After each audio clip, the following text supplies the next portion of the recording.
Welcome everyone. It's the second day of this workshop on dreams, sleep, memory and emotions.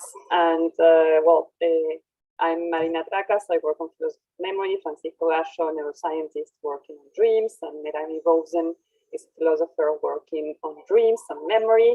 And we are going to have 3 speakers as yesterday. And Francisco, do you want to tell us a little about how it works? Just a moment, configuring YouTube. Yes. And I think we are ready. Okay. Now we're ready. Welcome everyone. Today we are going to have 3 speakers as yesterday. Each speaker is going to give a 40-minute talk, and then we will have 20 minutes for discussion and questions. At that moment, you can open your microphones. And after the first speaker, which is Manuela, we have an hour to wait. I don't know how to say it. Until the second talk, so you can relax or disconnect and get back in 1 hour. So I don't know what more to say. Maybe thank the Argentine Society for Neuroscience for giving us this virtual room. And Marina, if you want to present Manuela. Yes, so the first speaker is Manuela Kirberg. She's a PhD candidate at Monash University in Australia, working on dreams from an interdisciplinary perspective. So Manuela, if you want to start on, thank you very much, because for you it's super late. So thank you very much for all this effort. So you can start. All right, thank you. Okay, I'm gonna share my screen with you.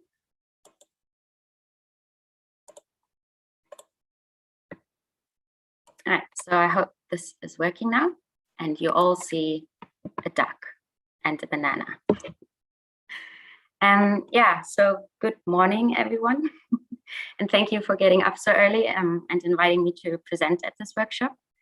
As my title suggests, I will talk about dreams and sleep and memory, but also waking experience, because I'm rather interested to which extent mental activity is independent of behavioral states like wakefulness and sleep. So today I want to explore how the traditional notion of dream bizarreness could be reinterpreted if you consider dreaming as only one of many forms of spontaneously generated experiences. So this traditional notion of bizarreness is used in dream science to describe the inconsistent, incoherent, unlikely and impossible features that characterize the dream experience. And bizarreness as a distinctive marker of dreaming has been used for a long time to separate conscious experience in sleep from waking. And if that is actually the case, and what underlying processes might result in bizarreness, is what I will discuss today by comparing dreaming and waking mind wandering. So this is the outline of my talk. I will first introduce dream bizarreness and how it is explained in previous theories. In the second part, I will discuss how dreaming relates to waking mind wandering and what that implies for thinking about bizarreness. And this will lead to the third, and probably for this workshop most important part, where I will discuss the role of memory processes in spontaneous cognition, and how this may lead to a reconceptualization of the traditional notion of bizarreness. And then I will wrap up briefly, or not so briefly, with some implications. All right, so to know what we're talking about, I will go briefly over different types of bizarreness. It's common to distinguish between vague, discontinuous, and incongruous dream features. So a vague element is marked by having an indeterminate or unknown identity, such as a character that I knew to be my mother, even though all of her distinct features were lacking. A discontinuous element is characterized by a temporal discontinuity that manifests in its sudden and surprising appearance or disappearance or transformation, like characters changing into other characters, or a knife that suddenly appears in your hands, things like that. And incongruous elements can be further subcategorized into internally incongruous elements. So they possess or miss a feature that usually characterizes them in waking, like this very beautiful toast fox. And contextually incongruous elements, so something that appears in a strange or unusual context. For instance, the fox spending me a visit on my desk while preparing this presentation. Further, there are exotic elements, which are highly unlikely, but still physically possible, such as giving this presentation in an avocado costume. And lastly, impossible elements, such as giving the same presentation flying on a dragon, which I really would enjoy. So how are these bizarre features explained in previous dream theories? Here I will very briefly introduce two ideas that serve to exemplify the traditional notion of bizarreness. The first one is Hobson's neurobiological approach that explains bizarreness, as the name suggests, with the neurophysiology of REM sleep. And the second one is Ravensbur's cognitive account that links bizarre dream features to consciousness-related binding mechanisms.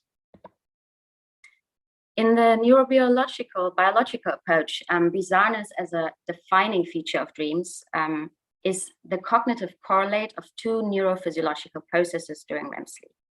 The first one is the random and uncoordinated phasic brainstem activity in form of PGO waves that generate the dream imagery. And the second one is a switch in neurotransmitter balance from aminergic to cholinergic neuronal activity, which leads towards increased error at the outputs from neuronal networks. So this error and the randomness of the brainstem signals explain why bizarre phenomenology of dreaming occurs.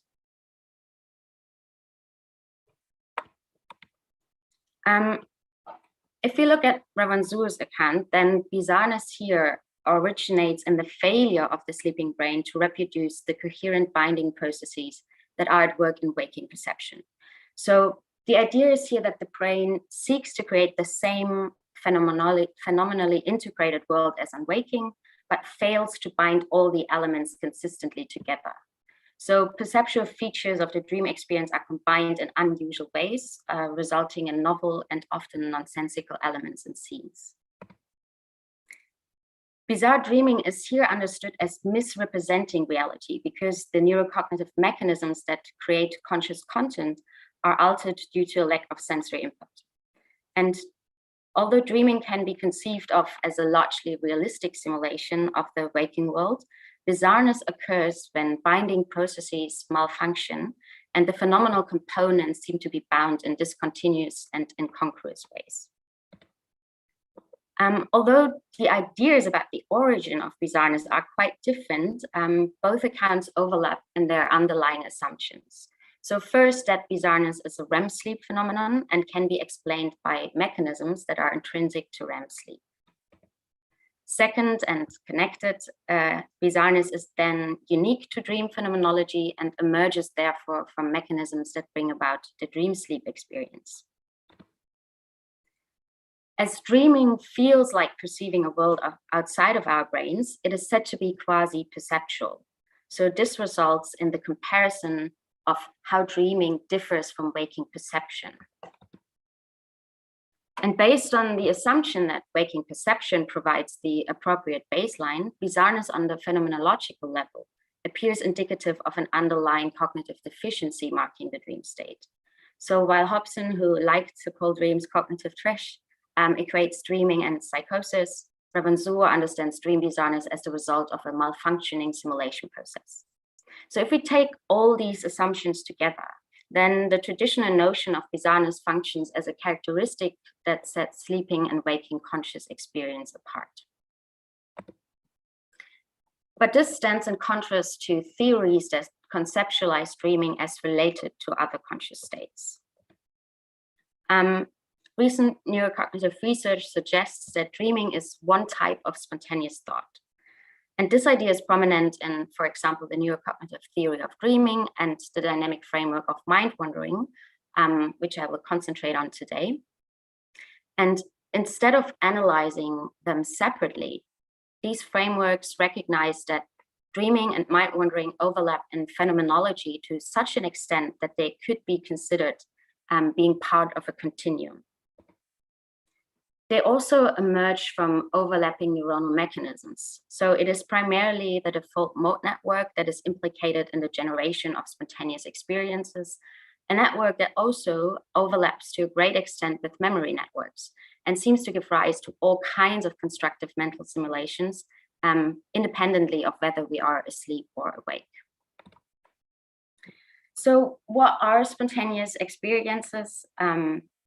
Instead of defining these states based on the content of thought, the emphasis here lies on the spontaneous emergence, the dynamic transitions, and the associative digressions that mark the content and the movement of different streams of thought.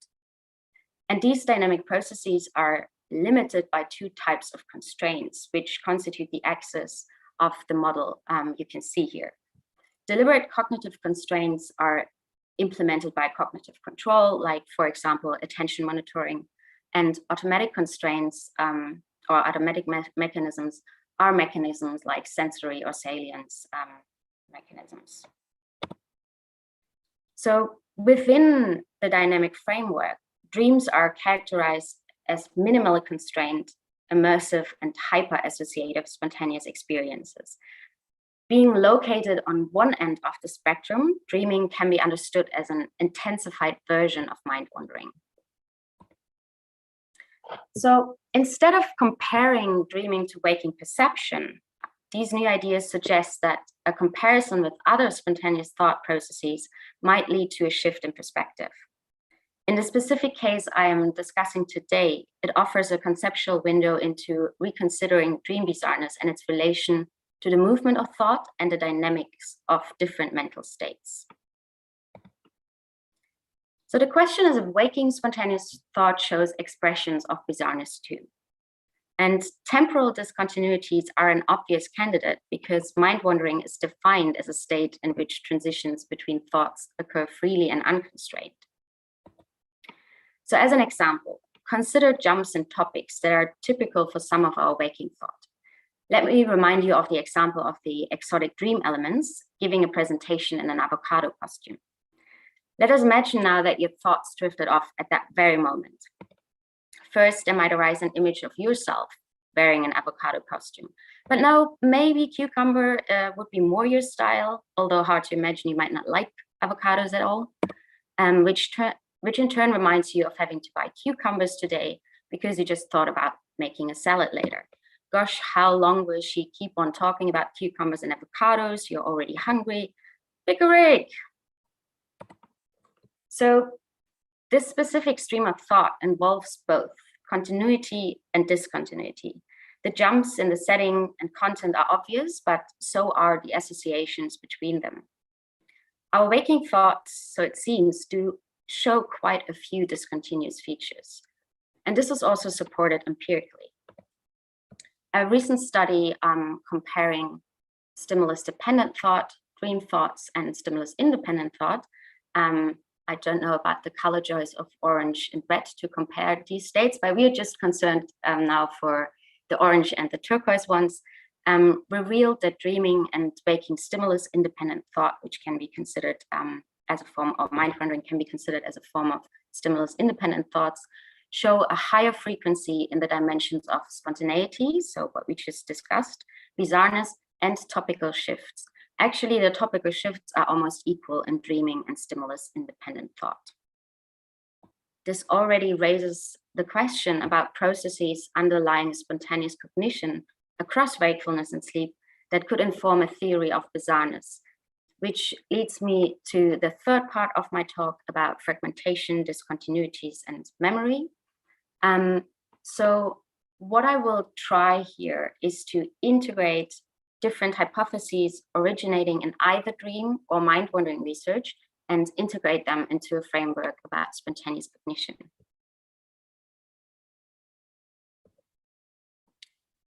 So recent years have witnessed a growing recognition of the close links between spontaneous thought, memory processes, and contextual association. which can be understood as the functional activation base of both. This is obviously not a new idea in dream science. The memory consolidation theory of dreaming proposes that in REM sleep, pre-sleep memories are selectively replayed and reprocessed and thereby consolidated. It's a quite old theory, and we all know there are a few problems with it. I just want to focus on two that will be of importance for us today. So the first one is that in dreaming, episodic memories are not just reactivated. The replay of intact memories occurs only rarely. And the second is if we consider dreaming only as a conscious window into underlying consolidation processes, then it becomes hard to explain how the creation of novel elements and scenarios emerges. So it's rather that several studies seem to indicate that although recent waking experiences are reactivated during sleep, this reactivation consists rather of fragmented, semantic, procedural, and episodic details. And additionally, neuroscientific evidence suggests that instead of consolidating and reinforcing any specific episodic event, any reassessment of memory changes them in multiple ways. So it's rather that in dreaming, and I would add in mind wandering too, the unintentional and flexible recombination of episodic details results in novel simulations of the past, the future, or imaginative and sometimes even absurd scenarios. Okay, so let's have a look at some recent hypotheses about dreaming that try to explain the connection between these fragmented memory processes and bizarreness. I will already sometimes combine these current ideas with some research on spontaneous cognition. Usually, I provide a quite extensive discussion of the autobiographical memory model of dreaming. For obvious reasons, I will leave that to the next speaker and just introduce it briefly here as it's still an integral part of the idea I want to develop. So the model departs from the assumption that any reactivation of previous experiences throughout human cognition is fragmented, and that this fragmentation could be considered the norm rather than the exception. Here, bizarreness is conceptualized as the result of a fragmentation process occurring in the processing of autobiographical memory during sleep. The idea is that only salient aspects of episodic memories are selected and extracted. This selection and extraction of aspects of episodic memory can be described as decontextualization, so that fragments of a specific memory can be integrated into a broader autobiographical associative network. The integration of these decontextualized memory fragments reactivates resembling previous experiences via weaker or stronger associations.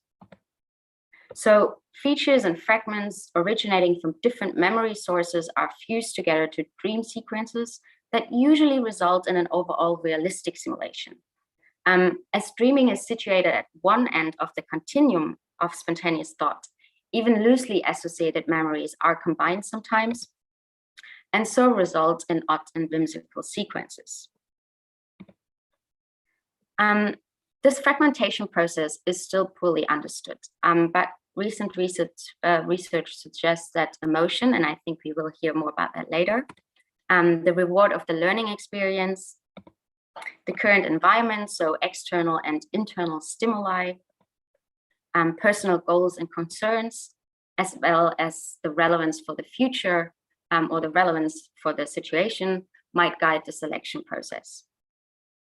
So if we connect this idea to the dynamic framework, then these aspects can be understood as some of the constraints that guide the content and movement of thought. Bringing this together, it becomes obvious that if these constraints are weakened, it will influence which aspects are selected and extracted, as well as with which previous experiences they are combined. The weaker these constraints, the more bizarre combinations might arise. Often in dreaming, for example, future relevance and the environment might guide this process only very weakly. This fragmentation and recombination process can also serve to identify shared statistical irregularities. Which brings me to the second recently proposed overfitted brain hypothesis, which proposes that generalizing from extremely context-specific experiences is one of the major challenges the brain faces during learning and performance. So to become more effective in navigating and acting in the world, features of prior experiences need to be decontextualized, abstracted, and generalized to be useful in a variety of new situations that the organism might face. And dreaming might support this generalization process. So the top-down signals that generate the dream experience via default mode network activity can be understood as a stochastic exploration of hierarchical models and representations of the brain, a process that the author refers to as a semi-random walk of experiences. The resulting mental simulations need to be in some or many ways different to the actual experiences that the organism had, so that decontextualization, abstraction, and generalization of new information acquired during waking becomes possible. Now, interestingly, similar ideas exist in the literature regarding mind wandering.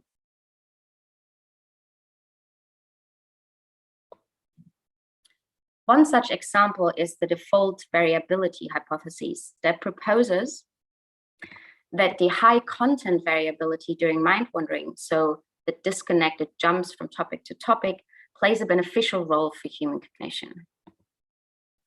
On the one hand, it enhances the efficacy of episodic storage. This is thought to happen through improving the distinctiveness of different episodic memories via processes of pattern separation and pattern completion. Pattern separation in mental simulations can be understood as the decorrelation of episodic activation patterns in the neocortex and hippocampus. So to simplify this, very simplified, let's just consider one memory. If it is spontaneously reactivated during mind wandering, it will be rarely revisible, but different aspects of it will be integrated in multiple streams of thought over time.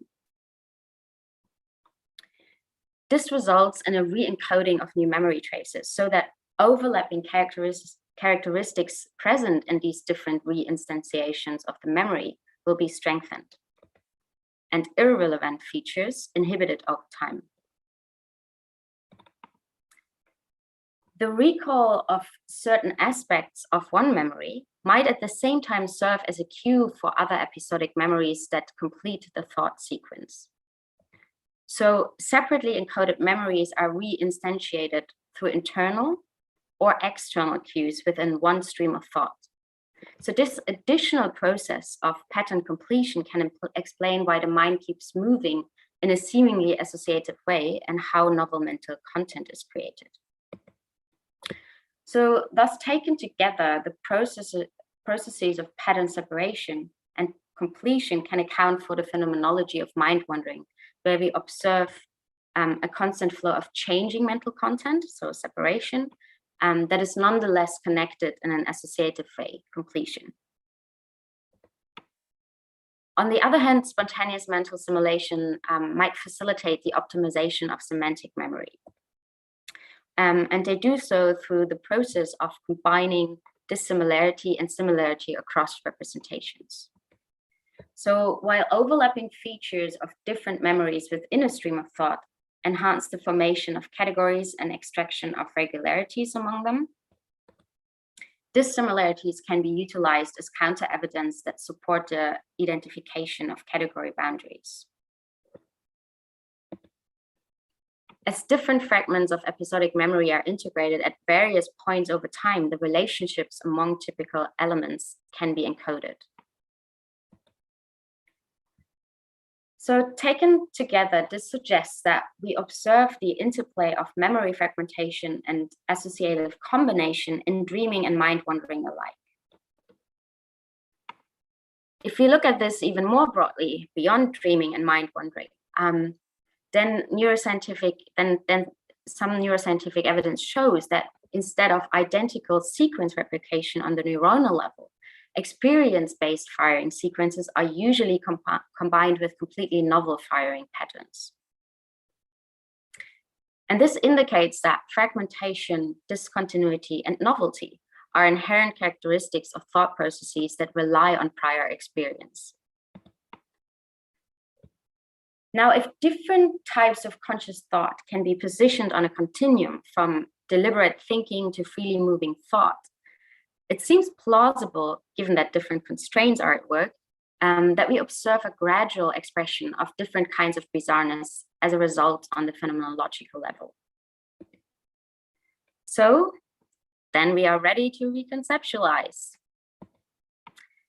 The traditional notion of bizarreness can now be reconceptualized as the result of unconstrained and associative thought and memory processes that mark spontaneous offline simulations across wakefulness and sleep. Bizarreness can be linked to the specific characteristics of the emergence and progression of spontaneous thought, which are to varying degrees dynamic, unconstrained, hyper-associative, and highly variable in content. And the more they are, the higher the probability that bizarre features will occur. So in other words, different types of bizarreness result from weakened constraints that are usually imposed on thought processes, so that associative combinations, novel scenarios, and abrupt topic shifts on the phenomenological level emerge.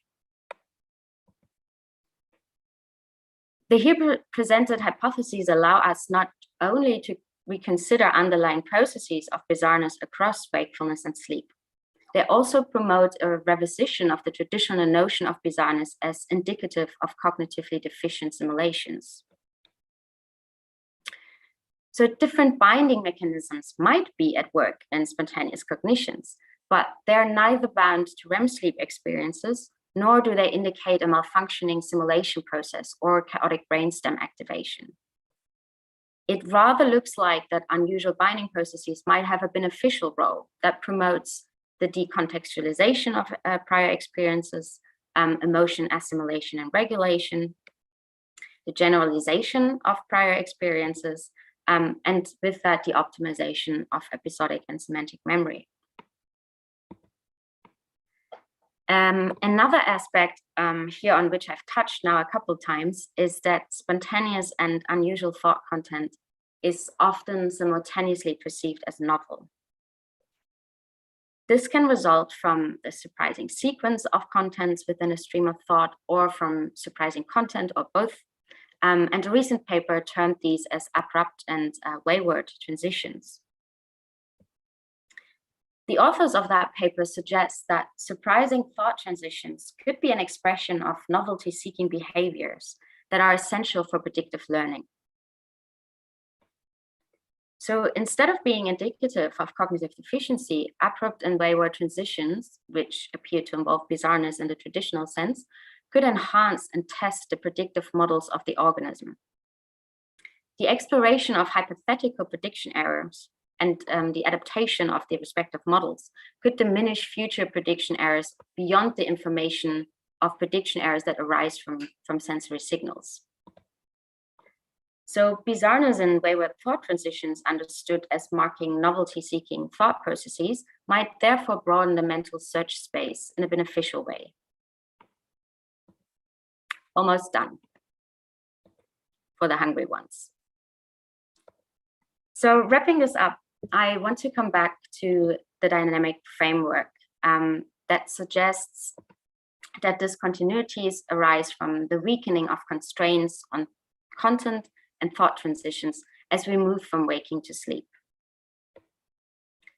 This idea stimulates a shift in perspective and thinking about the emergence of bizarre features in mental simulations.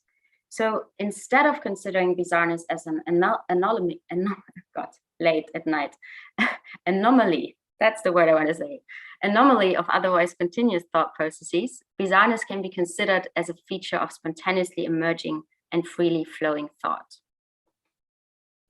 The absence of bizarreness, for example, in highly structured, logical, or goal-directed thought processes, is imposed by constraints.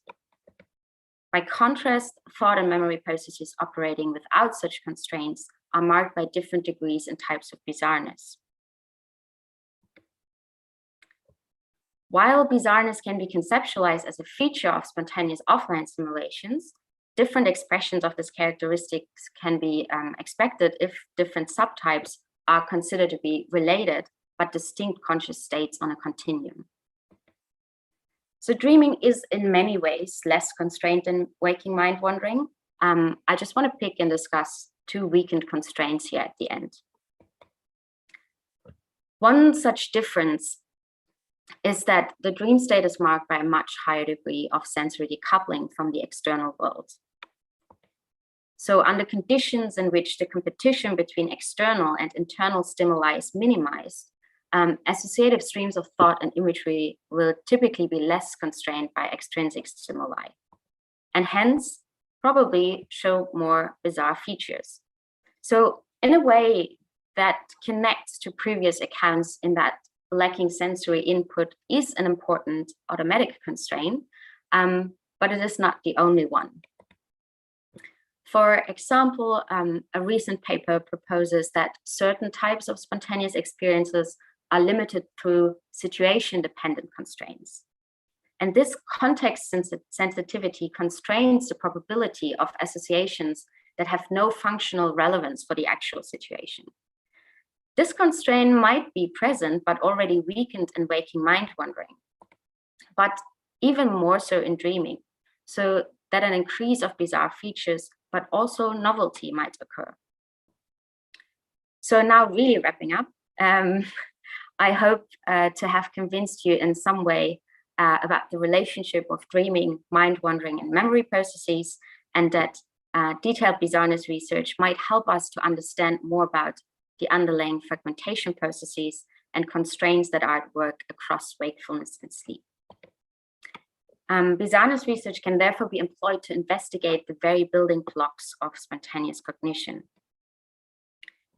Differences in types and degrees of bizarre features can inform us about the effect that different types of constraints impose on thought.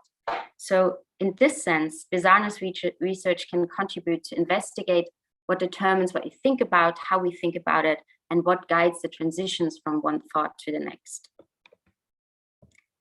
Bizarreness here can be considered as a marker of spontaneous thought insofar as it reflects the absence or weakening of deliberate cognitive and automatic constraints. And this offers an alternative view on the mechanisms of bizarreness, as well as an empirical strategy to investigate the dynamics of spontaneous association and unconstrained memory processes on the phenomenal level. And with this, I thank you for your attention, and I thank my lab and my collaborator in the online study, Jonathan Robinson, and my supervisors, Jennifer Wind and Jakob Howie. Thank you.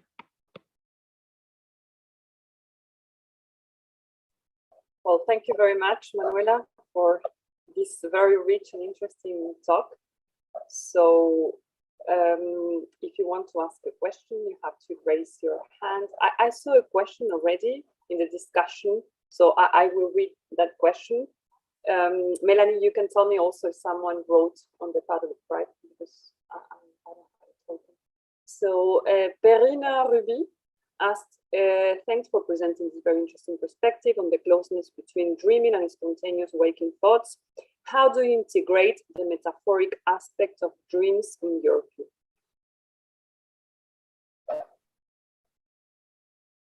I am not sure. I have to ask what is meant by the metaphoric aspect. Can I ask back? Can I ask a question back? Do I have to use the chat? Yeah. Can you, oh. Yeah, we can hear you. Can you hear me and see me? Yes. Yeah, so I will try to explain myself. I was, maybe I did not get all what you proposed. It's maybe only that, but I have this feeling that there is a strong difference between the metaphor you can see in dreams and what you may see in spontaneous thoughts, in mind wandering during wakefulness. And what I wanted to point here is a very meaningful and emotionally related aspect of metaphors during dreams. And so my point was to, how do you see this when you see this kind of continuum? And for you, can you see it as a specificity of dreaming or not? And for you, is it the same during wakefulness? Yeah, so I think I would treat it as the same. So I think it might be more extreme in the way of like hyper associative, because I think we also tend to think in analogies during wakefulness. Sometimes this metaphoric thinking, I have the feeling we are sometimes not tricked, but because dreaming comes as such a real simulation where we see all the things that happen, it seems more different to waking mind wandering. Like the transitions, for example, if a person changes into another person, this is actually happening as like a transformation, while in mind wandering, I might just like think about that person and then think about that other person. And I would say like we do have like some metaphoric thinking during wakefulness, but I would agree that it's probably more expressed in dreaming, and that meaning can be ascribed to it. So we also had a question. We also asked participants how useful or informative, personally useful and informative, they found dreaming compared to mind wandering. And we do find that like even if bizarre, dreams are bizarre, then this metaphoric thinking and a kind of association is still perceived as like useful and meaningful. Yeah, I'm not sure if I have the feeling. Wait, say. No. You're not sure of what? Sorry. I'm not so much into this metaphoric dream thought, so I'm not sure if I fully grasp your question, or if I answered it. Yeah. Fully. Yeah. Thank you for your answer. Obviously, there is no true answer, but yeah, for me, it is a really interesting point because it might be a specificity of dreaming. To me, at least, I mean, the way how dreams put your emotions into visual metaphors so that you can do something else and get another perspective on this. And, you know, there is this very very well-known metaphor in dreams of the wave,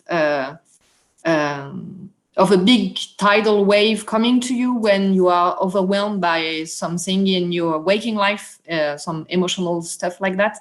And I have the feeling that this very personal and emotional, meaningful and straight to the point metaphors may not occur during spontaneous thoughts during wakefulness, but I have no expertise on mind wandering, so. I just thought when I'm overwhelmed, I see a big wave coming towards me in waking too. Yeah, that's probably also, I mean, I'm really interested, for example, how individual differences are. It probably also depends how much your waking spontaneous thought comes in the form of imagery, right?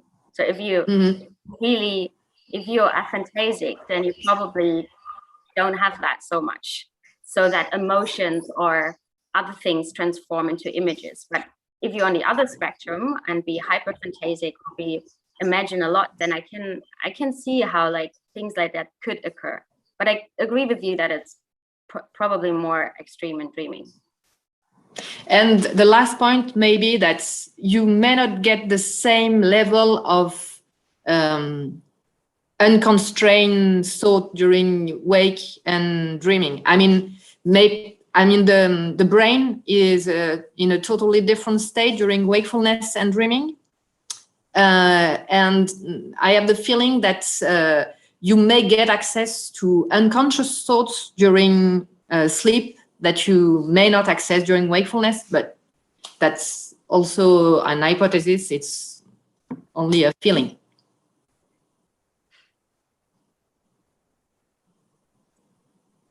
Okay, thank you, Corinne. We have two other hands.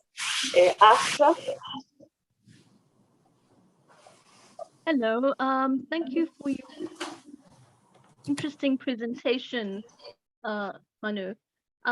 Just following from what Perrine had said, you know, there's different brain mechanisms that are at play whilst we are awake compared to when we are dreaming. So the prefrontal cortex, which is responsible for executive functioning and thought, which I have a feeling that was what Freud had called a sensor, is downplayed. So we're able to experience these things which we wouldn't otherwise experience during awakening because we are or disinhibited to that extent.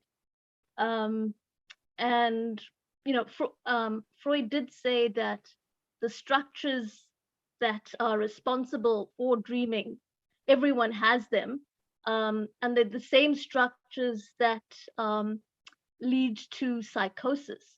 And there has been research, I think, by Mark Solms, the head of the developer or founder of neuropsychoanalysis, who's done research on the way in which the dopaminergic system influences dreaming. So, you know, a little dopamine leads into dreaming, too much, a little bit more dopamine leads into nightmares, and too much leads into schizophrenia.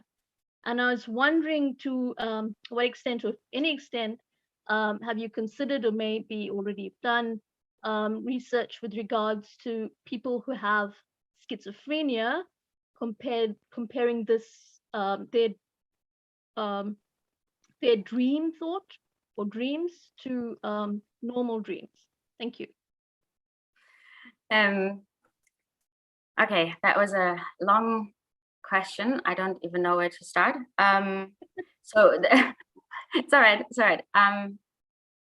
Maybe at the end. So I think I don't plan any research on that. It's definitely interesting, but I think I'm rather really interested how this plays out outside of like a psychotic spectrum. So the first thing I wanted to say to the prefrontal cortex, and this is why I mentioned, I mean, in this talk, I really didn't go much over the neuroscience that is behind this whole idea of spontaneous thought. There is a lot. And we always have to think about, I didn't want to, and I want to probably add that to before, I think what I want to go over is there's sleep and dreaming and there's waking. It's rather like there's sleep and dreaming, and then there are some experiences in between, and then there are some experiences in waking that are closer to dreaming than other things, and they might overlap in different certain features, and they do so even when you look at the brain, because it's not just that the default mode network is active.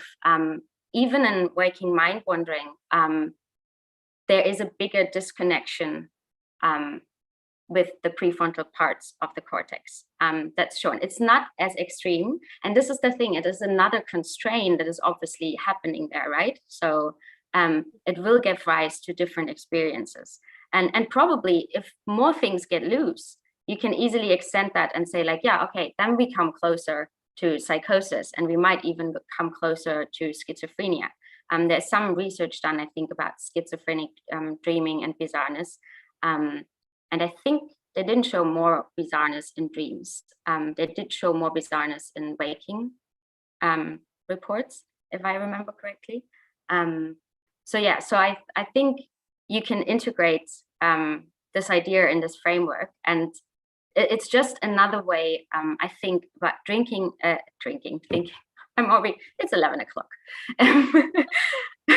I'm ready to drink. It's another way of, it's just another way of thinking about conscious experiences and what might bring them about, and how they maybe have some connections to waking thought. And I actually also think that there's a individual difference, which I haven't done today, but the reason why we asked for 10 reports is that waking for dreaming and mind wandering was that we wanted to look at some individual differences. So do people show more bizarreness in their dreams when they do in mind wandering because their way of thinking is just a little bit less constrained in certain ways, for example? So yeah, I think there's a lot of interesting stuff there. I'm not an expert on Freud, so I can't say much about that. All right, thank you very much, Manu. Thank you for your question. Melanie? Hi, I was just wondering about different stages of dreaming throughout the night, and how you tend to have more bizarre dreams towards the morning, and I think less vivid imagery in REM stages, and how this ties into your account, and whether you think perhaps different stages of sleep might be more strongly related to mind wandering or less so.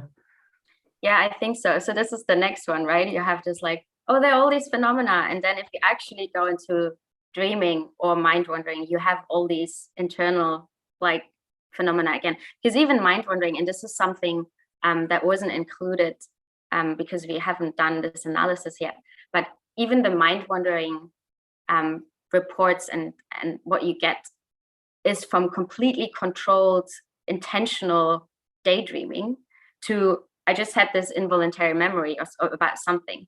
So if we then look again, okay, so what is with all these states that overlap in a certain category? And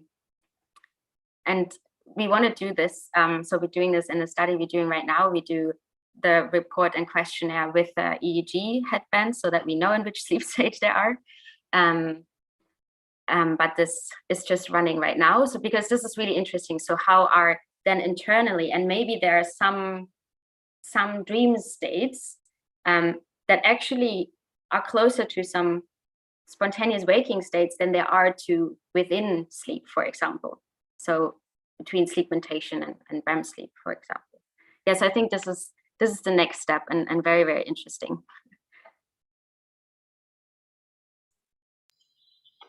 Francisco? Well, I have a question. I would try to give it a form of question, maybe. I was wondering during your talk, not mind wondering about the topic of bizarreness, which is a strange phenomenon during wakefulness, at least, because it tends to be funny when we think of something bizarre, or we find something in internet, in the web that is, I don't know, there's a phenomenon that it's called, I'm sorry, but it's called this way, that is shit posting, that are memes that are extremely bizarre, and I sometimes don't understand why they get so viral, but people find them funny, or something happens with that bizarre content.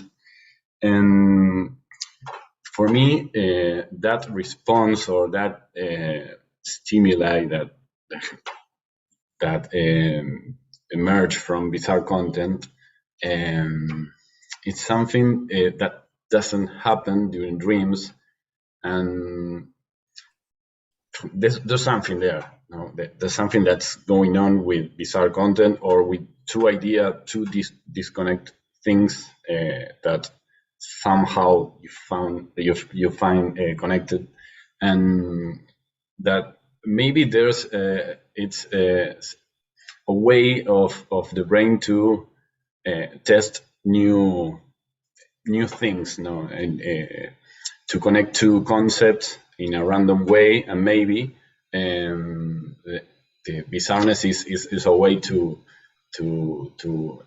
this kind of studies, no, to measure in a sense bizarreness. It's a way to know more about how the brain tries to understand the world, and maybe in dreams what you have is that the brain is testing things, and you find this extremely rare content. And I want to know what you think about that, and then I have a second question. But Okay, it's nice of you to let me answer the first one, otherwise I will forget it. So yeah, I think like the last part you said was actually what I did propose a little bit about the novelty. So I think we react to bizarre content because it is surprising, right? Because there is something that doesn't fit our normal understanding how things fit together, or there is something about it that makes us surprised but also engaged. And sometimes it's funny. Sometimes it's just like, oh, because we see an association or something. And we do have that in, so there are occasions when we have that in dreaming. So that you have already this wondering of that's bizarre. But usually we are not aware of that, which is like this is like a big, a known fact about dreaming, that we're not questioning this beliefs or this weird things, we just go with them. And while you were talking, I was like, that's actually interesting when you think about it in a way of the moment of surprise ends this run of, it probably ends this run, because if I have a really bizarre thought during waking, which sometimes happens, and I'm like getting aware of it, and I'm like, oh my God, what is that thought? And so I mainly think about the thought and how it came about. And so it ends basically this freely thought that could have maybe moved in a different way. So if you don't have that in dreaming, it's basically, we don't get off like, oh my God, that was weird, so go back to reality. So it's basically it allows us to stay and play out these experiences in a way, I would say. Okay. What about the second question has to do with, well, maybe lucid dreaming and how in that state, conscious state of lucid dreaming, you interact with bizarreness, knowing that you are in a dream. And another thing that I was wondering was that I don't know if it is that common to see in dream content bizarre content, or is it just really common? I am a dream researcher myself, and I read a lot of dreams, and I find that the majority of them are really waking-like experiences with maybe one or two elements, or bizarre elements, or something that is incongruent. I wanted to know what you estimate, maybe. Yeah, I think it's really a difference if you do like a global rating or something, or if you what we also do is like this really deep content analyses, which take ages, which is why I don't have the data. But you usually see that that like about 14% of all elements are affected by bizarreness, and then different kinds of bizarrenesses again. So it is not that much. It is just something that occurs. And then if you think, and this is what I initially was also thinking about, like a lot of the things that are scored as bizarreness. For example, if I dream about my dead grandfather, this is scored as an impossible person, like an impossible dream character, because it's physically impossible that I spend time with my grandfather. But if you think about it, I think about him like, that's a usual thought I have, right? I might think about him, I might have a memory of him. So there's actually nothing really bizarre about that when I think about that in waking. So what I do, for example, now we use one of these really detailed bizarreness scales, but we added some of these features to differentiate between these things, because sometimes it's just not, and the same for me, I think, is when we have this thought transitions, sometimes it's just like a new thought happens. So there's not much bizarre about that. So yeah, I think there was I think these are mainly realistic. I think when these bizarre things happen, it's quite interesting. People tend to remember it also. But that's why you're actually looking at it. What is bizarre? As you could see, like the self is quite a stable representation most of the times. Sometimes we dream that we have another job or something like that. But even that is not an unusual thought. It would be scored as a bizarre self in dreaming, because if you have a different age, if you have a different gender, if you have a different profession, then it deviates from your waking reality. And this is how bizarreness is measured. On the other hand, when I think about myself in 5 years, that deviates, but it's a normal thought again. So this is something that I'm really interested in, and that also brought me to start to like research it also in waking thought. That was the first one, and the second one, just quickly before I forget about it. No, the lucid dreaming, yes, but I have another question about this. Francisco, can I make a comment, because it's related to what Manuela was saying, and then maybe you can ask the other question. No, because my question was a little related to what you were saying about the notion of bizarreness. I think you have to distinguish in certain way bizarreness in relationship with our everyday experiences while we are awake, right? So for example, you mentioned then that one subtype of bizarreness was the discontinuous elements, for example, temporal elements. It's true that we don't jump from here to 3 years before or to another point in the space, but we can do that while we remember, right? So I think there are like different things in bizarreness, aspects that are more related with bizarreness, in relationship with the experiences that we have with real life stimuli out there in the world, and bizarreness related with the kind of experiences that we have more and while we remember, mind wander, and maybe they don't happen there, or they are not so often. So what do you think about that? Because one aspect that I was thinking is if maybe also in dreams there is more incompatibility with the values of the self or the things that we in general do in our life, and so maybe when we might wonder, for example, I don't think I'm going just to think that I will get some pleasure of killing someone, but maybe during the dream I can have some pleasure. So I don't know if that helps, or I don't know what is exactly the question, but it's this idea that I think Unconstrained. It's a very rich concept, and I think there are a lot of elements there that should be distinguished. I don't know if you agree. This is why I try to like introduce this traditional notion with all the differences. It would be more interesting to look at like how they usually scored, because this was the idea I came with, this kind of like, it is measured, or it was measured against waking reality, so against waking perception, so that all these kinds of things appear, like the discontinuities, the dead grandfathers, me jumping, changing age because I'm thinking what I'm doing in 10 years, and then, all these kind of things. So I think to actually take them apart, and this is what I tried to look at, okay, discontinuity, for example, for Hobson in the very early accounts was the main category of bizarreness. But if we look at this and don't compare it to when I look outside of my window, but if I think, then we have these discontinuities too, and they're quite common. And if you would see them as a dream, like in the same quality, it would be all over the place. So to take them apart and show, okay, where are the things that might overlap and which really doesn't occur? And I think some of the things I showed show that there is definitely some bizarreness that is predominantly there in dreaming, and there might be reasons for that.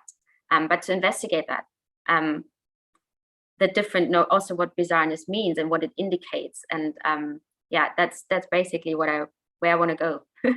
So yeah, thank you for this comment. Well, I don't know if you have more time, Manuela, or if you want to go to sleep, because there was Francisco who wanted to. No, I want to see the next talk, so I'm going to fight for 2 more hours. Okay. I just quickly, I can just say in a minute. So there is some research about lucid dreaming and bizarreness, and you would actually, so what people would expect is that we would have less bizarreness if we are aware, but usually it doesn't change the occurrence of bizarre features. What it does change is the acceptance, or like it's this like realization, oh my God, this is bizarre. I tried that for a while because I was like, I'm sometimes naturally lucid dreaming. And when I started this research, I was like, I'm gonna look around how things look like. And yeah, it also, just from my experience, but like I think Khan did a lot of research on that, and Labesh, and they show that bizarreness is actually not really affected by lucid dreaming. And what about the similarity or this comparison that you are doing between bizarreness in dreaming and daydreaming? But yeah, the problem is getting lucid dreamers. I really love this idea.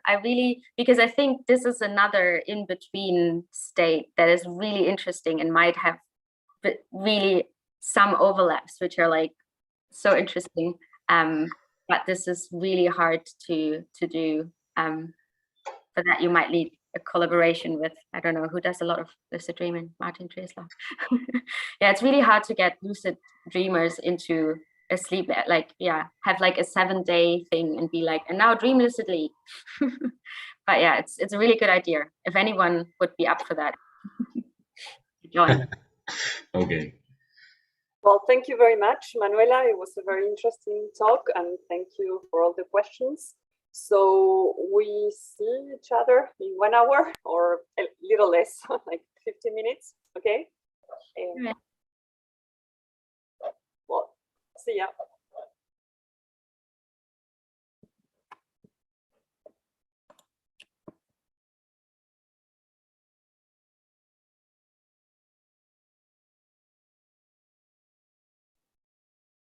Hi, Caroline. Hi, everyone. Hi. I think we have to make you co-host, but only Francisco can do it. So we are waiting for him.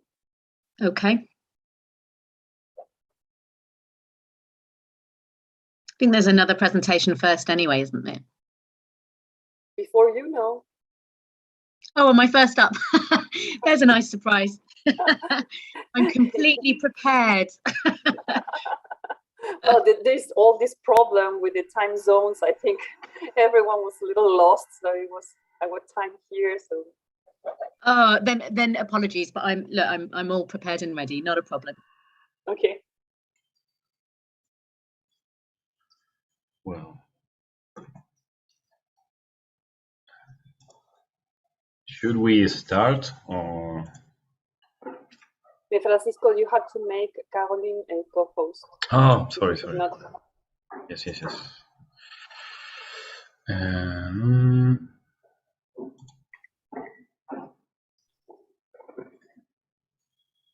There you are.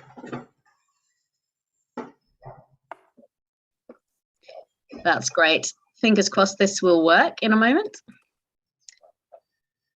Now, can you see my screen? Perfectly.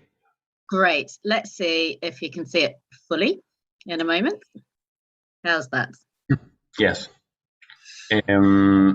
We can see the notes and the next slide. I don't know if that's what you wanted. Yeah, let me see if I can change that so you don't get that. How's that? There it is. Great. Cool. Well, our next speaker is Caroline Horton, who is a researcher at the Bishop Grosseteste. No. That will do, yeah. And she leads the Dreams Lab, no? That's right. So if you want to start, how it's pronounced that university? Well, there's lots of versions. We call it BGU to be easy, but it's Bishop Grosseteste. Grosseteste. It's the funny one. Okay. Thank you very much, Van, for the warm welcome, and sincere apologies if I have confused time zones. It's not my strong point. I've been mocking colleagues this week for being nearly 2 years into a pandemic and not being able to use Zoom, but it appears I can't tell the time. So we probably ought to rein it in a little bit. But I'm really sorry if I've missed other talks. I've thoroughly enjoyed the presentation so far. So what I hope to be able to do today is a couple of things, really. One, to share a joy of dreaming. I think that's the thing that unites us all and brings us all here, and to kind of share some of the fun and unique aspects of dreaming consciousness that I think we can all enjoy. And the other thing is to try and piece together a number of different theories of sleep and dreaming too, and to try and account for those in a way that I think is quite unifying. And the way I'm going to do that is by linking emotion processing and studying the memory sources of dreams, and in particular focusing on how those memory sources are pretty fragmentary. But I hope to convince you that I think that's a useful thing and not a bad thing at all. Okay, apologies if anyone else has already covered this. It seems obvious and I haven't seen it yet. And that is that I think it's useful just to check that we're all on the same page with what a dream really is. We all have our ideas. Some of us say that dreaming is synonymous with rapid eye movement or REM sleep.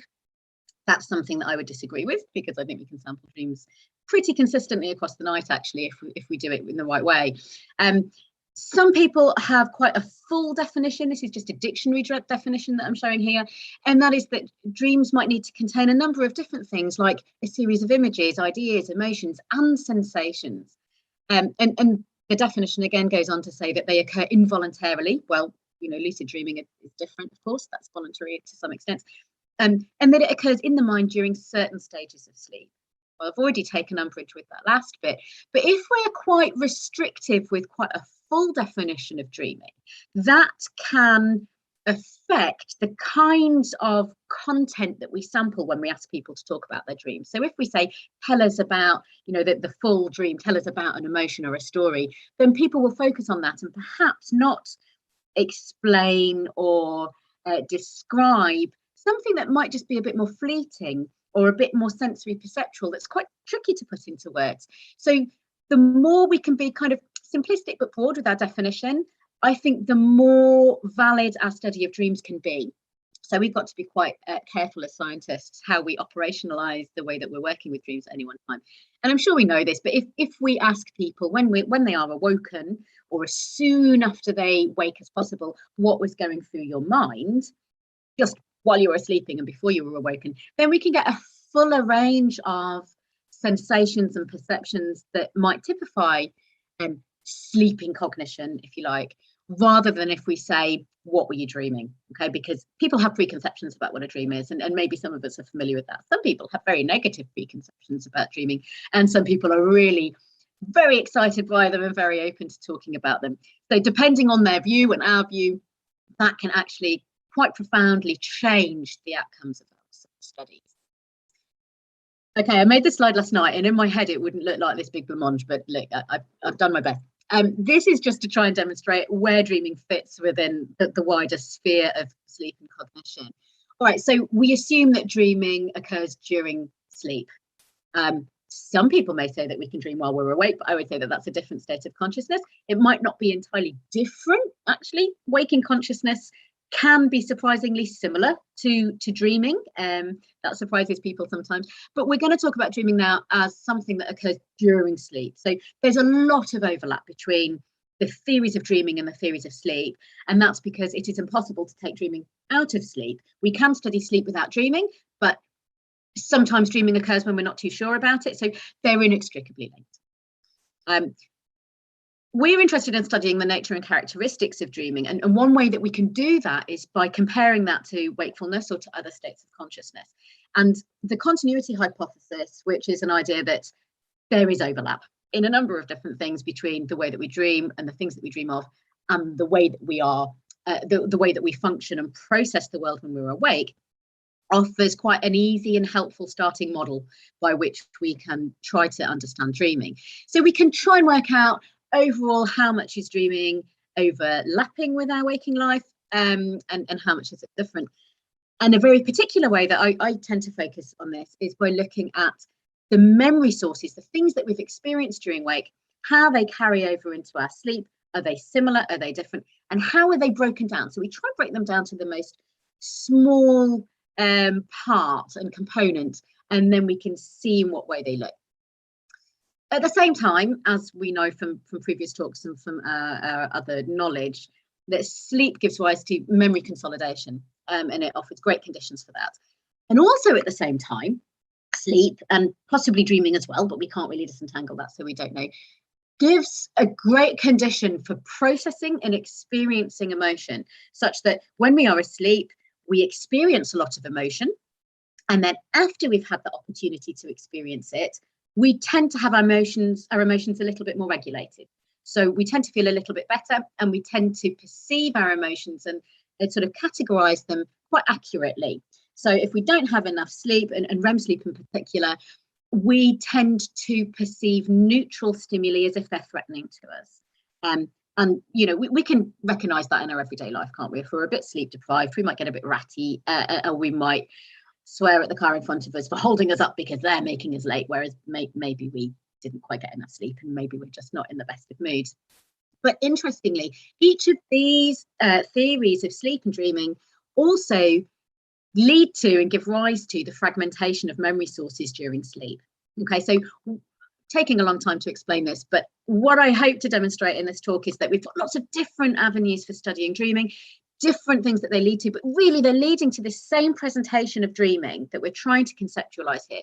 And that is that dream memories are different to our waking memories. And that makes dreams pretty cool. That's one of the many things that makes dreams. Okay, you will be well aware of some of this, and some of this, I think, lays the foundation for understanding dreaming in a little bit of a different way. So I hope it will be useful for you. Okay, so we've taken this idea that we dream when we're asleep. And what happens when we go to sleep? Well, a couple of things. One, we know that we are not unconscious. And I still read that in sort of basic texts, and it drives me mad. We are quite the opposite. We are very much conscious. We know how much time has passed after we've gone to sleep, even after a really deep period of sleep. We are able to experience emotions and sensations. And if someone says our name or says something loud, it can bring us back to attending to the external world again. Otherwise, we're quite wrapped in our internal world. So that's one thing that happens. We are very much conscious. The other thing that happens is that we go through a series of different conscious states and physiological states and neurological states. And we tend to track these in accordance with stages of sleep. Stages of sleep are very difficult to look at and identify. They're categorized entirely by neuronal activity and the electrical activity of the cortex across this time period. And what we can see, or what we've been able to demonstrate across this time, is that in general, when we go to sleep, there is an attenuation or a sort of switching down of, a lessening of most cortical systems. And in particular, the frontal lobes, the really human bits, the bits that allow us to plan for the future and know what we're doing and monitoring one thing while we're thinking about something else. Things that maybe our animals aren't so great at, but that we have evolved as humans. And those bits aren't so great. And what that means is we don't have the ability to track what we're doing quite so well as when we're awake. We accept what's going on as if it's real, unless we're lucid, of course. That's a very different conscious state. And actually that gives rise to a different neuronal state too. But on the whole, we have a reality monitoring deficit. That is, we don't know that we're dreaming when we're dreaming. We just accept it and we think it's real. And in part, that's what makes that experience quite interesting. At the same time, though, we have an increase in activity in some different areas, particularly the hippocampus and the amygdala. These are areas that are very deep inside the brain, kind of evolutionarily old and important, and related. So the amygdala is in particular associated with fear processing, but more broadly than that, with emotion processing. And the hippocampus is associated with experiencing of memories, in particular episodic memories. And these areas, again, map onto some of the benefits of sleep, memory consolidation, emotion processing, but also the experience of dreaming at the same time. So we are experiencing our memories, and we tend to experience these in a very emotional way. But at the same time, we have this attenuation of the frontal lobes, with the exception of the ventromedial quadrant of the frontal lobe. And that is an area that's actually associated with emotion processing. So it kind of makes sense, doesn't it? So we have these experiential accounts of what is going through our mind during sleep, and we have the neurological accounts, and here pretty much they fit, and that's quite reassuring, because it's not very easy to map dreaming on to brain scanning activity. And people are trying, but it's very difficult. It's expensive too. You know, it's expensive to put someone to sleep in a scanner, and it's not a very nice experience if you try. But we're trying to do these things. But I think this gives rise to a nice understanding of dreaming, and fortunately, scientists are increasingly aware of the importance of dreaming as a state of consciousness. You know, it's only 10, 15 years ago that it was really, really difficult for dream researchers to publish their research in high quality journals. And we are seeing a growth of that and an acceptance of dream research. And I think that's a really wonderful thing. Well, it's a job, isn't it? It keeps us in a job, if nothing else, but it's also a wonderful thing. Okay, I'm old enough to have learned about memory processing in a really passive way. And the way I was taught about memory processing during wakefulness, that was the only way we really taught about it, was that you learn information, the information is stored, and then you can retrieve it when you need it. And that's a really passive idea, right? That we're just kind of absorbing this information and it's just in the brain somewhere. What we know very well is that if we sleep in between learning and retrieval, then the memory retrieval conditions and abilities are enhanced. And Suzanne spoke in great detail about this wonderful active systems memory consolidation model yesterday.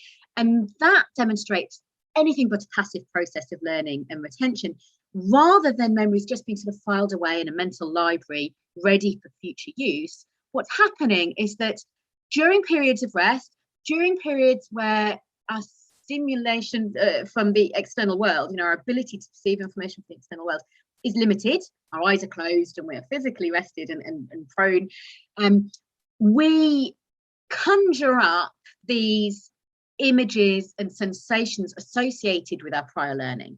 And that's done in a really active way. And of course, this model is very complex, and it demonstrates a number of particular neuronal features that are associated with such memory reactivations. And at the same time, those very particular neuronal features have also been correlated with memory advantages following the experiences of these particular spindles or spindle ripple events, for example. And what's more, they're in particular regions of the brain. So this model of active consolidation demonstrates that memories are reactivated in some form. It's very active, that we don't really need to control this, but it's happening. There is something in our brain system and our psychological system that is motivated towards reactivating these memories, and that they give rise to some kind of behavioural benefit afterwards. We can see that these are mapped onto different stages of sleep. So we know, for example, that declarative memories that we can consciously recall, tend to be associated with the non-rapid eye movement stages of sleep, slow wave stages in particular. Whereas rapid eye movement sleep, as I indicated earlier, that tends to be associated with dreaming, but perhaps erroneously so, is associated with benefits in emotional memory, emotion processing, as we said before, procedural memory, and also some kind of reorganization of memory, whereby we can see new insights. We get novel creations of ideas out of the experiences that we've learned before. So what REM is doing is something additional. We're very much not unconscious. We are very much not passive learners, but really, really quite the opposite. And the role of my lab is to try and map on this model of consolidation, this model of reactivation of memories when we are offline. And it's a term I'm not particularly fond of, but it's one that we read about and come across quite a lot during sleep, with this experience of dreaming or the mental content and our memories of that mental content during that period of sleep.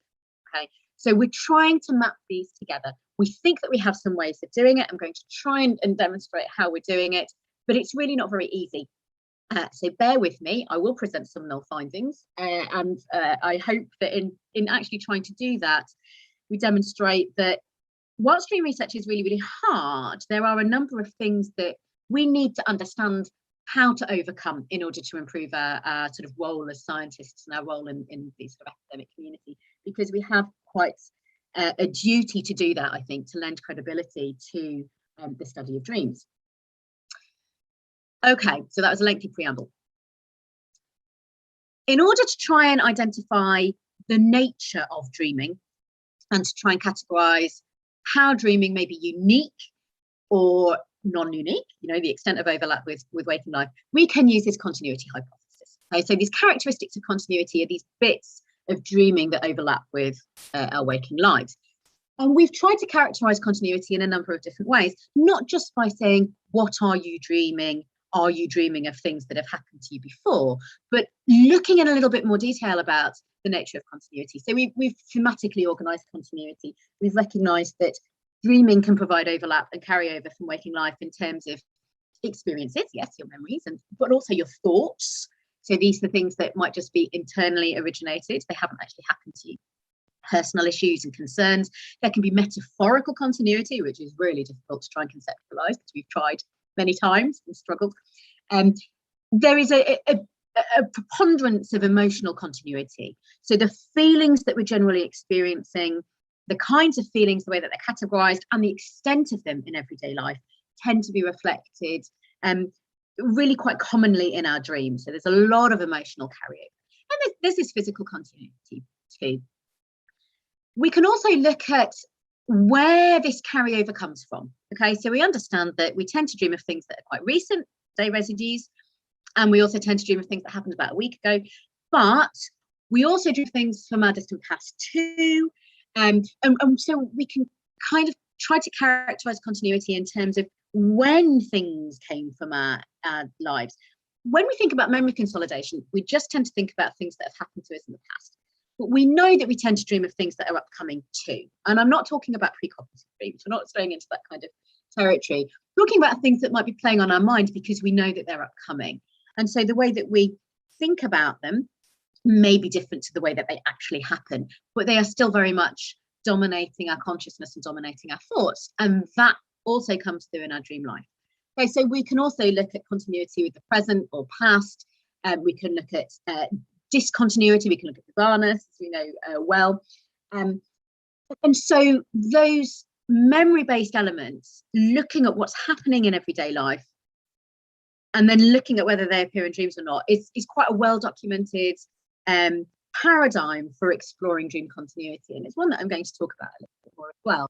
And it allows us to document this continuity and overlap in the best way that we think we can. Now, memory is imperfect. And even when people are talking about their memories of their experiences from their everyday lives, they can make errors and they can make stuff up a little bit. They can confabulate, or they can remember things wrong, or they can just forget stuff. So there are problems and challenges with dealing with memory in waking life as well as in dreaming, and that's comparable. Okay, there's another continuous facet, but I do think that we need to remember that memory is notoriously fallible as well. Okay, this continuity, so where we don't have continuity, may still be really meaningful, and that I'm going to demonstrate how I think that is the case shortly, but I don't think it's just an error. So if we can't find overlap, this doesn't mean that there's something wrong with our model. Actually, it's telling us something maybe unique and slightly different about the nature of dreaming that's really useful. Okay, what I would like to emphasize then is this emotional continuity is profound, and it's been documented in a number of studies and by a number of researchers, and the work of Ernest Hartman in particular placed emotional processing as absolutely integral to the nature of dreaming, felt that emotions from our waking life guided dreaming in the most pivotal of ways, such that all dreams were focused around a really central experience of an emotion, and presumably that was a very functional thing to do. So this isn't a new idea, but what is relatively new is that we have an understanding of what sleep is doing, and REM sleep in particular. Then we have the dream contribution to try and put these together. Okay, so here's a really basic idea that demonstrates sleep's role in emotion processing. All right, we might have a sort of negative feeling in our daily life, and we might feel that nobody likes us. We then go to sleep, and if we have the opportunity to sleep, we tend to feel better, and that emotional intensity tends to be reduced.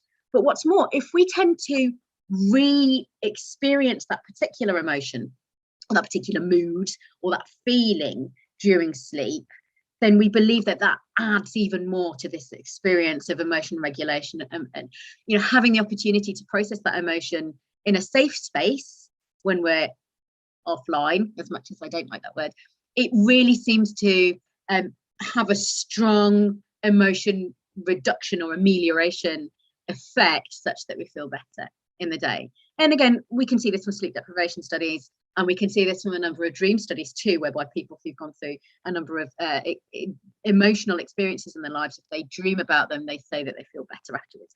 There are problems with both methodologies, and we're trying to sync them together here. But we do have an understanding that rapid eye movement, REM sleep in particular, seems to allow great conditions for re-experiencing these emotions in particular. So what we weren't really sure about was whether this is just a REM process, or whether this might just be a function of sleeping more. We do tend to get more REM later in the night. So, you know, those people who are fortunate enough to sleep 8 hours-ish a night, they tend to have more REM at the end of their period of sleep. So what we wanted to do is just explore whether time of night, time spent asleep, also demonstrated interesting effects of the presentation of emotions in dreams. So what we wanted to do was collect dream reports across the night, early night, middle of the night, late night, to see whether there was an effect of time spent asleep on dream emotionality and continuity as well. Okay, so we recruited 68 people and asked them to keep some diaries. So here were the inclusion criteria. Typically students, as is often the case, but not always university students. And we wanted to make sure that they were sleeping as healthily as students can do. And that's quite a challenging condition to apply in itself sometimes. But you can see the inclusion criteria here. So they were asked to sleep alone for the duration of the study. We didn't really want there to be any additional interruptions with their sleep. And then we asked them each day to record at least 10 but no more than 20 waking life experiences from their day. So these were recent experiences, and we wanted them to be as episodic as possible. So we wanted to give them a description about a discrete event or experience. And it could be to do with anything. It could be mundane. I mean, this was just everyday stuff, and we asked people to recall quite a number of things from their day. So they were quite mundane. And that's good, because if you ask people to recall just 1 or 2 experiences, they'll pick out particularly salient ones, and that's perhaps not always valid. Okay, so we asked people to rate those waking experiences in terms of emotional intensity, emotional valence, so positivity or negativity, how stressful it was, how important it was, and how likely they were to experience it again in the future. So future relevance versus uniqueness. And each of these measures were taken from previous studies, and there was a strong rationale for believing that each of those features might impact on dream life. Okay, then what we did was we asked people to report their dreams, and I'll tell you how we did that in a moment, at different points in the night. And they were woken up, they were sleepy, and we have a bit of an ethical duty not to deprive them of sleep as much as possible. So we just asked people to talk into a dictaphone when they were waking up. And people do this often without having any memory that they're doing it, if they're allowed to go back to sleep again. So we asked people to report their dream, and then we allowed them to go back to sleep again. And then the following morning, they could listen back to their dream, and then they could complete these rating scales. So there are quite a few, as you can see, they're all related to kind of characteristics of the dream and continuity. So was the dream related to present waking life, recent past, distant past, etc., etc. So we could really try to unpack the dream as a whole in terms of where they felt that dream might have come from. So we're looking at the dream as a whole and not the individual memory fragments in this. We did this over 3 nights, but we gave them a night off in the middle. Again, it was to ensure that they had a chance, if they had their sleep disturbed in any way, to catch up. So we take the any sleep deprivation as an ethical responsibility as sleep researchers, and really didn't want them to be too disturbed. They were doing this all in their own home, by the way. So we made sure again that they were trying to sleep in comfortable conditions. Okay, so what we were able to do was send people with an alarm. Once we knew when they typically went to sleep, we set the alarm to wake them up 2, 4, 6, and then 8 hours after going to sleep. And some of the lucky devils did still wake up after 8 hours because they were still sleeping at that point, which sounds blissful. Now, interestingly, I think it's interesting, we found an average of 71% recall rate, which did not differ across any of these different awakenings. So bear in mind that typically 2 hours into sleep, people are in very deep stages of sleep. Try and wake someone up 2 hours into sleep and they will want to go back to sleep. They are tired. Ask them to recall a dream and you might think they might just say, no, I want to go back to sleep. It is hard to recall a dream at that point because the urge and the drive to return to sleep is strong. Okay, and we know that because if we don't have that sleep, we feel absolutely grotty and we can get very ill very quickly. Nevertheless, we had very willing participants who were interested in dreaming and who wanted to take part in this study. They spoke into their dictaphone and they fell straight asleep afterwards.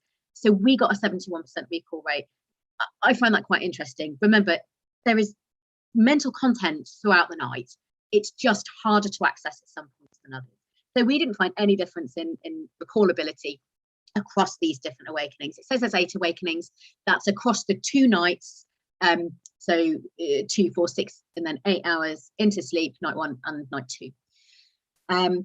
Okay, what we could then do was compare the dream reports to the waking event report. So we could work out whether the events that people had written down from their waking diaries had been dreamt about or not. And then we could also compare them across these different characteristics of the waking events to see whether there was a difference in the kinds of dreams that the kinds of experiences that were dreamt about versus those that weren't. And what we found most notably was that the emotional intensity of the waking experiences that made it into dreams, we call those incorporated, were higher. So they were of a greater emotional intensity than the ones that were reported in the waking diaries but didn't make it into the dream. So loads of experiences that were kind of mundane.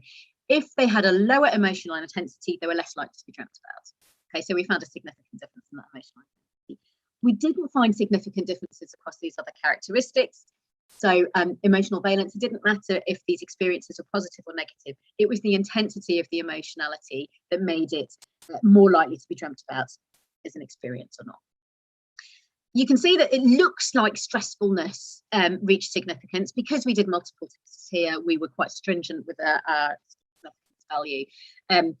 Also, there's quite a lot of debate as to what stressfulness is and how it relates to emotional intensity. So there's a great deal of overlap, but stress is a very particular negative arousal, whereas emotional intensity is a broader conceptualization. So we felt that emotional intensity was maybe a bit more of an accurate depiction of what we were really interested in.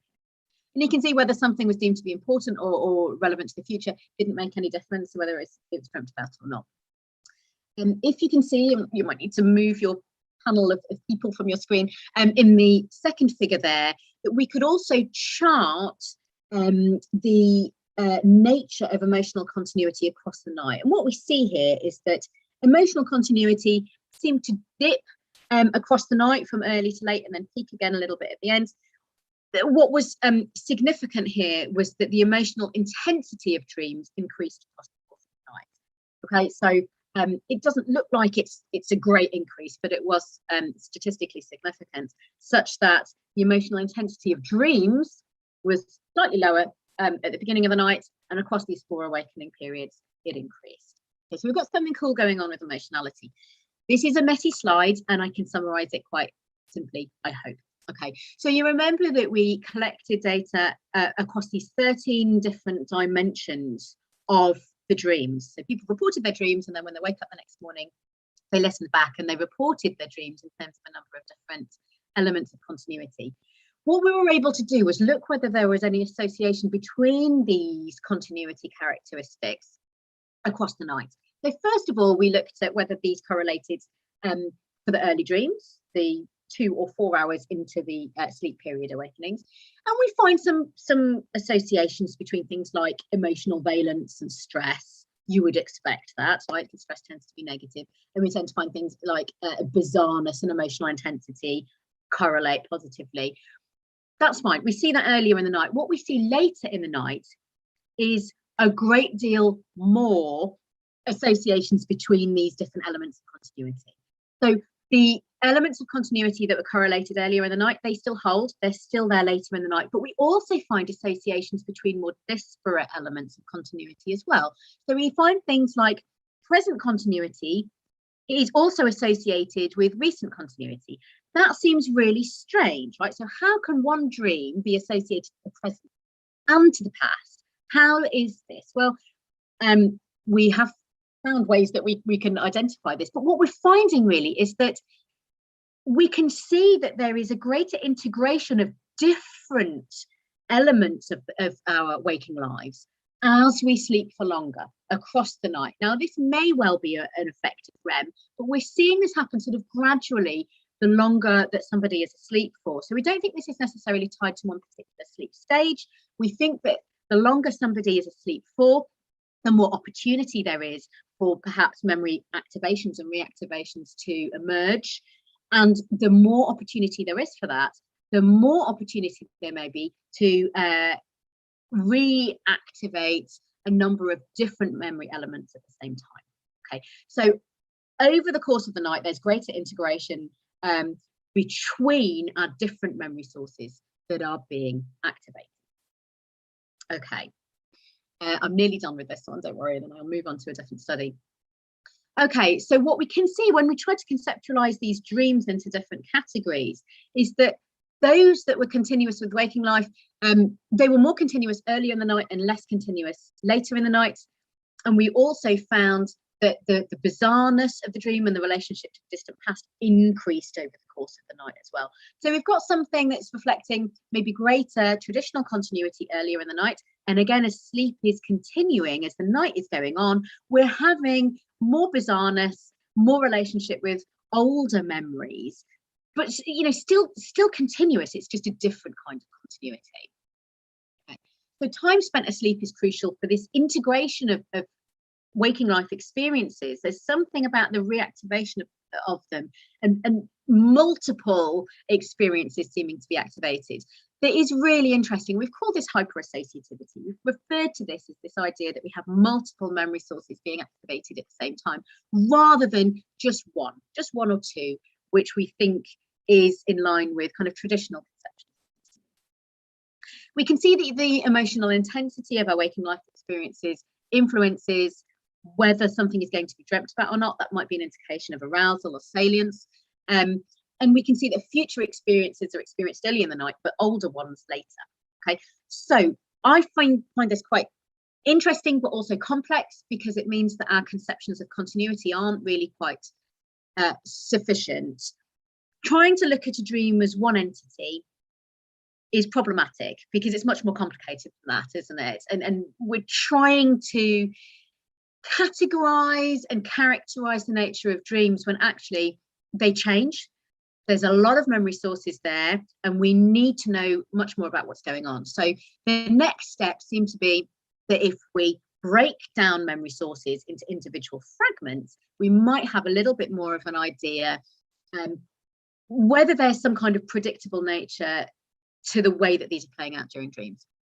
And I think at this point it's relevant to think about a typical dream and how they are composed. Okay, so if we think about the continuity hypothesis in its broadest sense, referring to a reflection of waking life to some extent, well, yes, we can recognize that, and there's lots of anecdotal elements.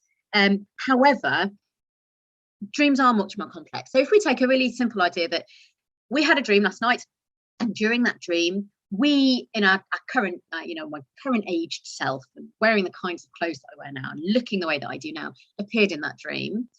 But what I was doing in that dream was I was in a location, maybe my old school, or somewhere that I haven't been to physically for many, many years, yet it's very familiar to me. So it's me from now, but I'm in a place from yesteryear. And what I'm doing is a little bit strange again. And what I'm doing is talking to somebody that I've never met, but I've seen them on the TV. In fact, they were in a film I was watching last night. Each of these elements can be seen to be continuous with waking life in some way.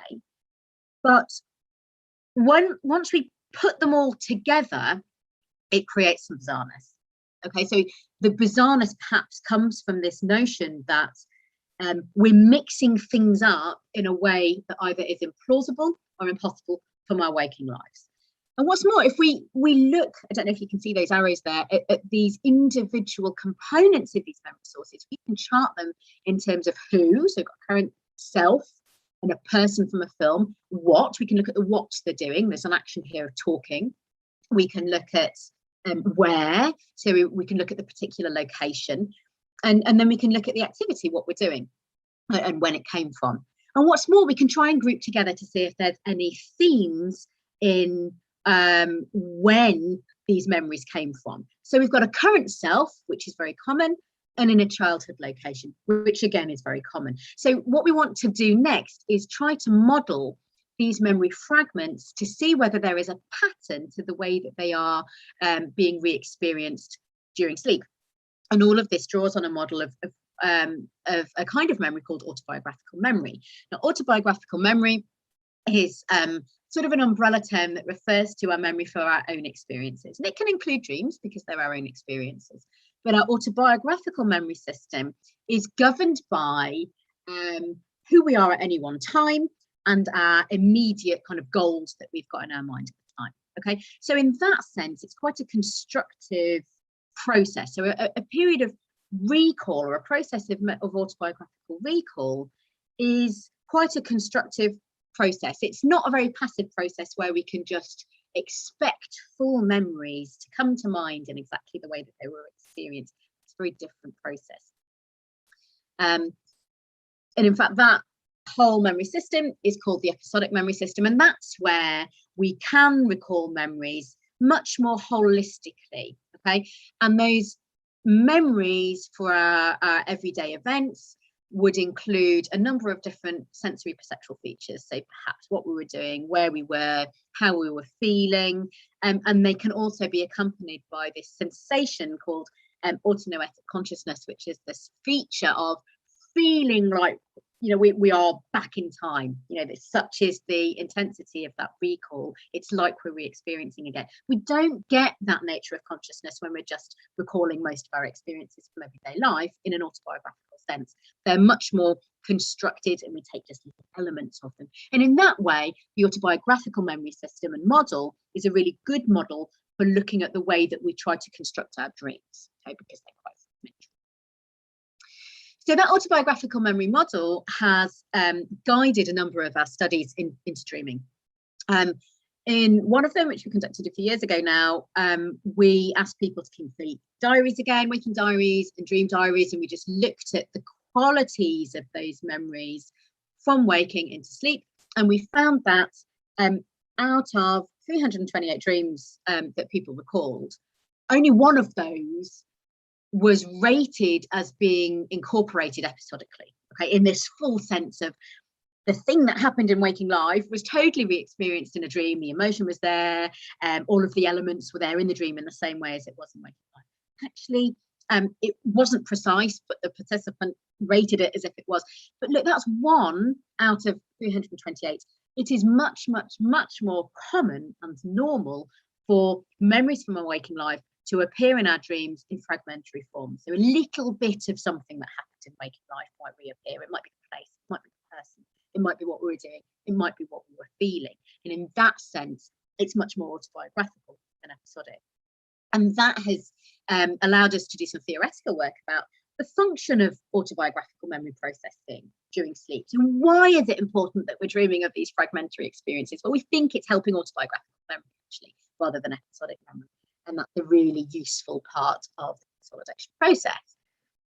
And in that paper, I give an example, which were taken from some interviews, taken from real dreams, of how we think these memories are being experienced in waking life, and then how they're being experienced in dreams, and how the overlapping content may give rise to something that's consolidated.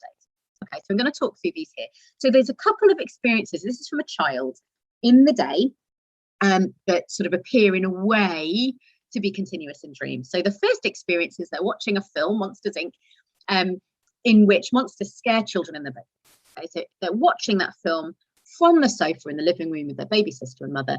And I asked them about this. What were they thinking about at the time? And they said that during the watching of the film, it made them think about scary creatures. You know, it made them start thinking about monsters, the nature of monsters, like a dragon from a favourite storybook. Okay, same day, different experience. This is a real experience again. Sat on Grandma's knee in her chair, playing a new game on Grandma's tablet. The object of the game is to fit puzzle shapes into a template, and it makes a little noise, it's ding, when the correct pieces are placed. And again, when we asked them, how are you feeling and what did this make you think of? It seemed to activate related thoughts, associated thoughts of photographs on the tablet, okay, because they'd just been looking at those too. And Grandma's cats that were sat nearby, thinking of those too. And also there was a feeling of mastery. It felt good. They didn't use the word mastery, that's with a child. Feeling, that they'd done something really good when they heard that sound. Okay, that child had a dream that night. And that dream was that a monster, which they described to be like the main character in the film Monsters, Inc., scares me in my bed. I'm very frightened. I want to leave, but I have to complete a puzzle to escape. I have to try several times, but I can't fit in the last piece. I wake up just as the monster reaches me.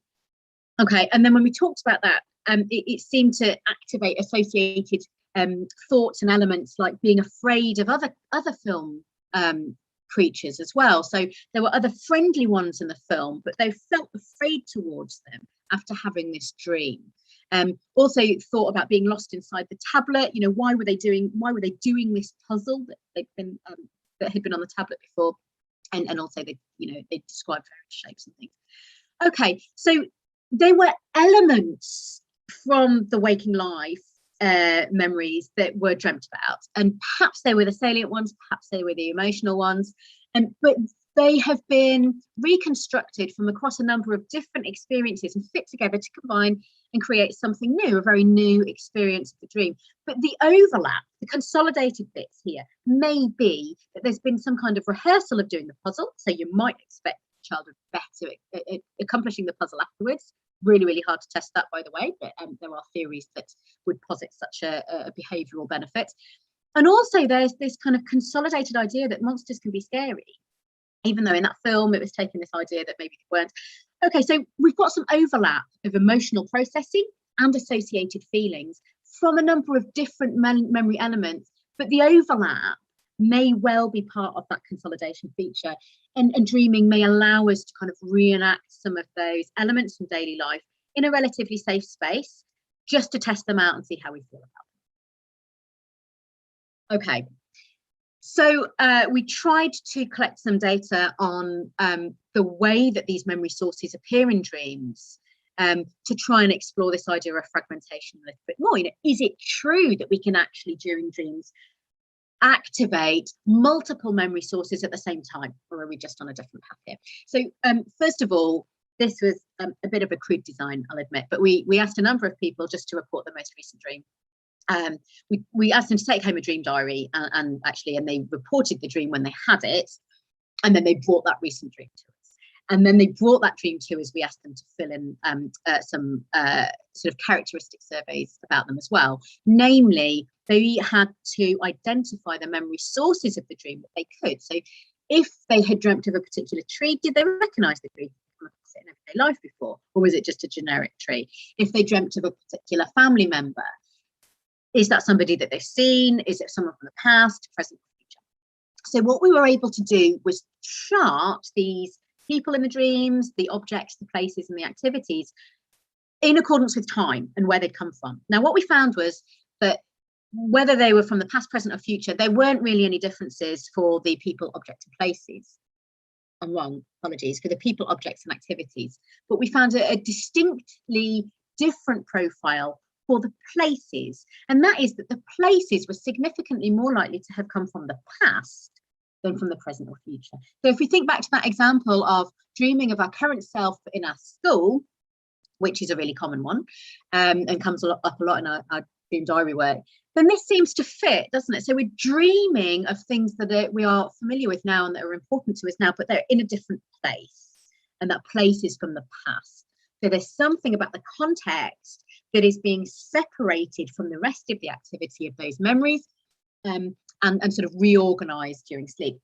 The next stage was that we asked a group of people, a different group of people, to go to sleep in their beds for a couple of nights, and we made them wear a sleep profiler device, which is actually a diagnostic piece of sleep kit, but it's sufficient to detect sleep stages without full EEG, and it's quite useful for allowing us retrospectively. So we allow people just to sleep normally, and we get the sort of PSG data, and we can retrospectively identify when they wake up, which stage of sleep did they wake up from. So we asked them to wake up at different times, and we could confirm whether that was in N2 sleep or REM.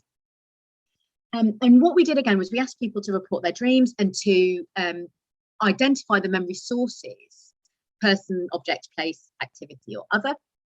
I didn't ask about emotions, for which I'm kicking myself, but that is ongoing work. And what we found was that the average age of the individual memories didn't vary as a function of sleep stage. There wasn't any difference between the sort of deeper sleep, the N2 dreams versus the REM dreams. But what we did find was that when we asked people, we gave them their dream back to them on an iPad and gave them an iPad pencil and asked them to kind of underline where individual memory sources were present and how long for. So we had these, really heavily annotated dreams, and we could see if there was an overlap from one memory source to another, and we called those kind of vertical analyses. So we could count up if there were instances where more than one memory trace, so it might be a person from one waking memory with a place from another, whether they were activated at the same time or not. And what we found was that there were a greater number of memory sources activated at any one time during REM than during N2. So again, if we think back to what we were talking about around continuity from the time of night study before, we could see that we thought there were more memory sources being activated across the night as sleep went on, but we couldn't confirm that by asking about continuity. But what we could do here was collect some data that seemed to affirm that was the case. So what's happening is we think that these memories are being fragmented in an autobiographical manner. They're being broken down, and then when they are being reactivated during sleep, to such an extent that they're being re-experienced, giving rise to dreaming, they are very much different to how they were originally experienced. And actually memory reactivation models would show that you don't reactivate the memories in exactly the same way during sleep as when you're awake, but that's still useful and beneficial. But in particular, there's something about the context, the place of where that memory is happening or that experience is happening that is different. And maybe it's really useful to decontextualize stuff as a memory aid. So if I walk out in front of a car today and I have a very near miss with a car, is it important that I remember the colour of the car and the road that it's on? Or is it important that I remember that the emotional bit, the salient feature is that cars can be dangerous. I need to take care no matter what road it's on. It doesn't matter. Maybe it's the latter, in which case maybe it's important to decontextualise memory. Put it somewhere different, test it out, see if it's all very hypothetical. So what I've done so far is talked about the memory processing and a little bit about emotion processing. And we've got this idea that memory sources are activated and fragmented and then rebuilt up to create something cool and new during dreaming. And this, in line with the continuity hypothesis, gives the idea that our dreams are quite unique and that they rely on our memories for our own experiences. And there's loads of evidence for that. And that's all well and good. However, at the same time, we know that there's a hell of a lot of commonality in the way that we experience our dreams and that they don't just come from our waking lives. So this is taken from a list of 100 most common dream themes, which is the work of Kelvin Yoon. And if we look at these, and I haven't put every one on there, otherwise we'd be absolutely sick on the side. This is just a selection. But what we can see is that they are by and large emotional. And if we look at the most common ones, the higher the number, starting at the top left and going down, they're really, really quite emotional. So we start off with things like being chased or pursued, being physically attacked. Then we've got locked up, we've got monsters, loads of sensations of falling, being killed, sexual experiences, ferocious beasts killing someone. Now, two headlines from this then. One, they are by and large emotional and emotionally intense. Two, I'm going to go out on a limb and say that most of these are not continuous with waking life. The killing people. These are different. They're common. They're coming from somewhere, but they're not coming from our waking life, right? So we've got this conflict here. We've got this idea that the memory sources are demonstrating some kind of reasonably predictable pattern of how we are experiencing our memories from our waking lives.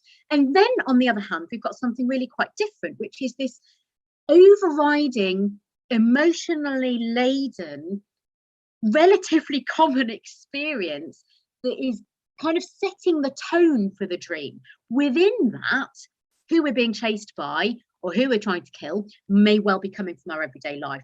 But the overarching theme is emotional, right? It's really hard to try and put these together because we can try and work out what's common, we can try and work out what's going on in our everyday lives, but there's still perhaps two different functions that are working here that are giving rise to the nature of dreaming. Okay, and if we look at nightmares, then we can get a little bit of insight from that. But nightmares are different. Okay? Nightmares are so emotionally intense that they wake us up, and in fact that's the definition of a nightmare. They're different from bad dreams where they're just really emotional. If they are so emotionally intense that they wake you up, then it becomes a nightmare.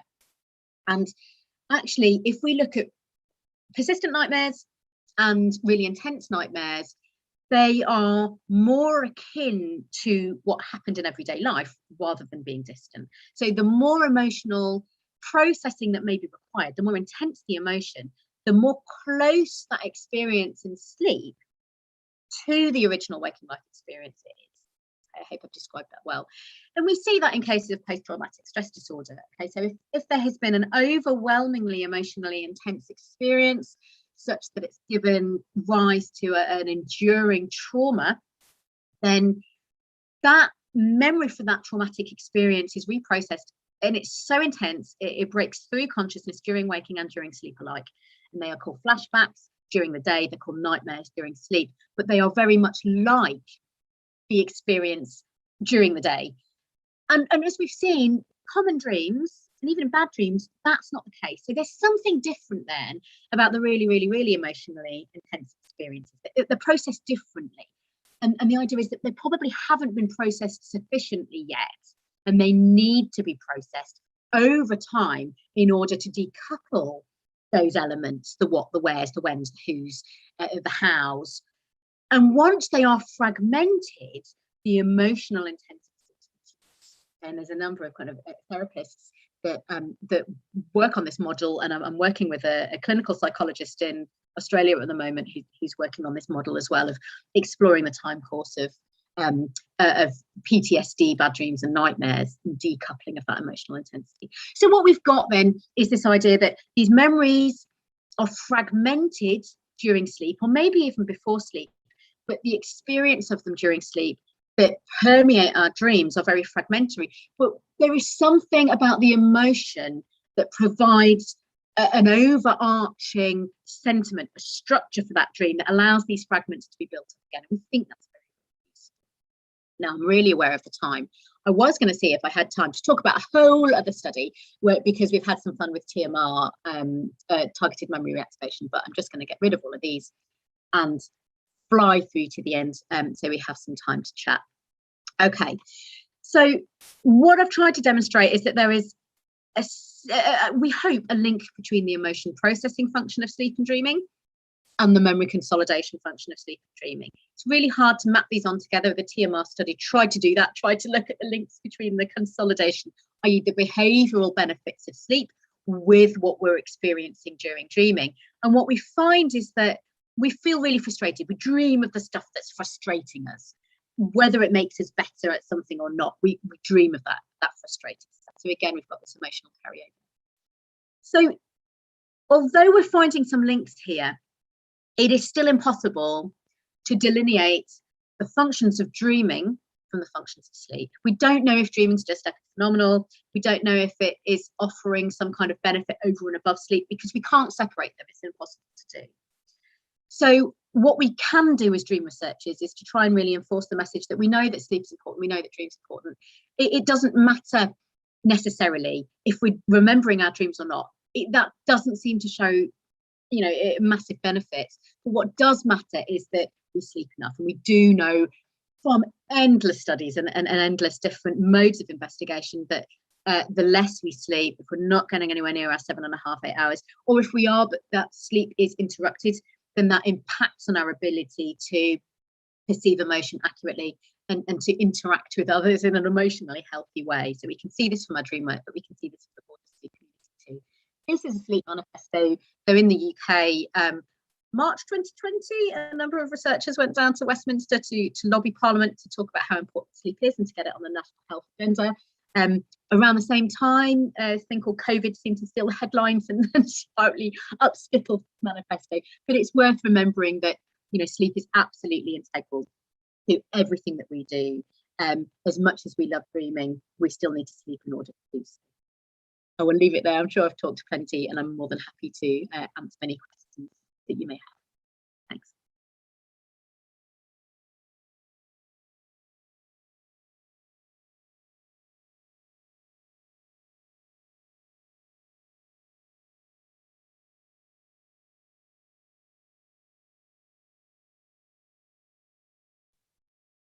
Is there any time for any questions, or have I used up my full slot?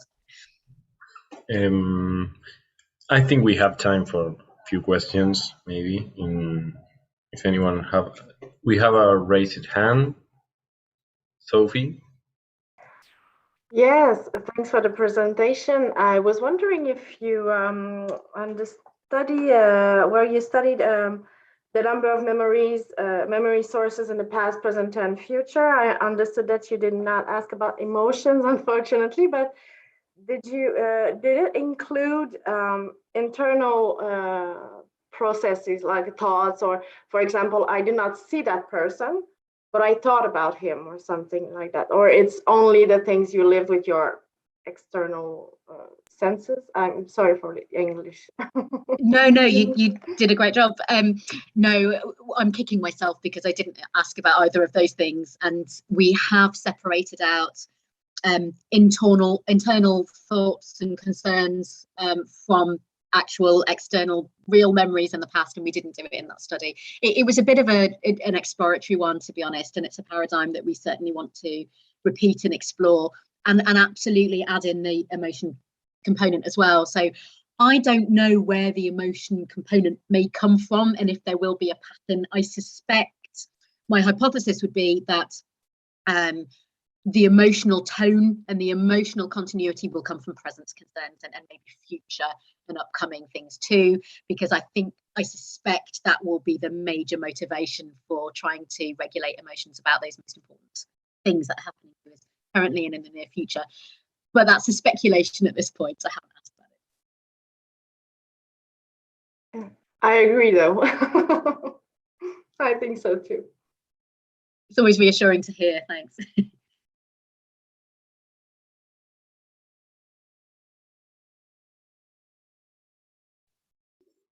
Melanie, you can ask. Oh, sorry. I just looked like I was squinting at the screen because I was checking the Padlet, but I couldn't see anything. Apologies. I was just curious about what you thought about, and whether you thought it was at all important, the different types of memory resources, because you did mention kind of the distinction between if somebody, let's say, sees an object that's just a generic object versus seeing an object which is a specific object that they had experienced. And I was wondering if there's a kind of overlap between that distinction and the autobiographical semantic memory distinction. And so if, I guess, I mean, so our memory of what a tree looks like is you know, if you close your eyes and you think about what a tree looks like, I suppose that's drawing on, you know, knowledge of facts rather than autobiographical memories, because it's more generic, but I'm not sure, because what you use to kind of make up that image also draws upon your personal experiences. But I mean, is this an important distinction for your research, or what makes something autobiographical memory instead of a semantic one? Oh, yeah, it's a big question. Is it an important one? I think it is an important one, and I think if we do study that, which I haven't done yet, it may allow us to draw together some of the theories of sleep and memory consolidation functions with dreaming a little bit better. So we do know from the sleep literature, for example, that this process of kind of schematization, so extracting from the individual experience to something more generic, that sleep really aids that process. And both slow wave sleep and REM sleep seem to complement that process quite carefully, and that's been done in a number of kind of number of different cognitive designs. Have we looked at it in dreaming? No, we haven't. I mean, my broad assumption is that what's reflected in our dreams should reflect what's happening in the sleep and behavioural literature too. It's not always the case, and it's not always so easy to do. So I'm taking a long way to say I haven't tested it yet. I haven't asked people about that, but I think that's a really interesting thing to do. It's easier, to be honest, to model people's experiences that they recognise from their life rather than something generic. But we do also know, we do this in waking life as well as dreaming, that we fill in the gaps. So if we know that we're having a dream in a forest, for example, could it be somewhere that we've been to before? Maybe. Is there a specific tree? Maybe, but we're really good at filling in the blanks, and actually to the point where people who are high on that trait of confabulation are more likely to remember their dreams than others.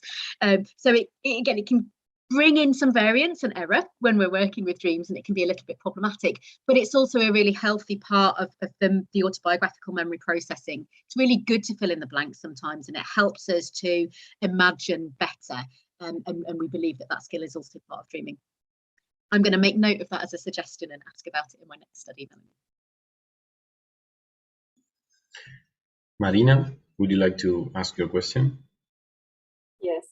Hi, Caroline. It's more a clarificatory question, so it's related with what you said as an answer to Sophie. The idea would be a little, I don't know if I get it.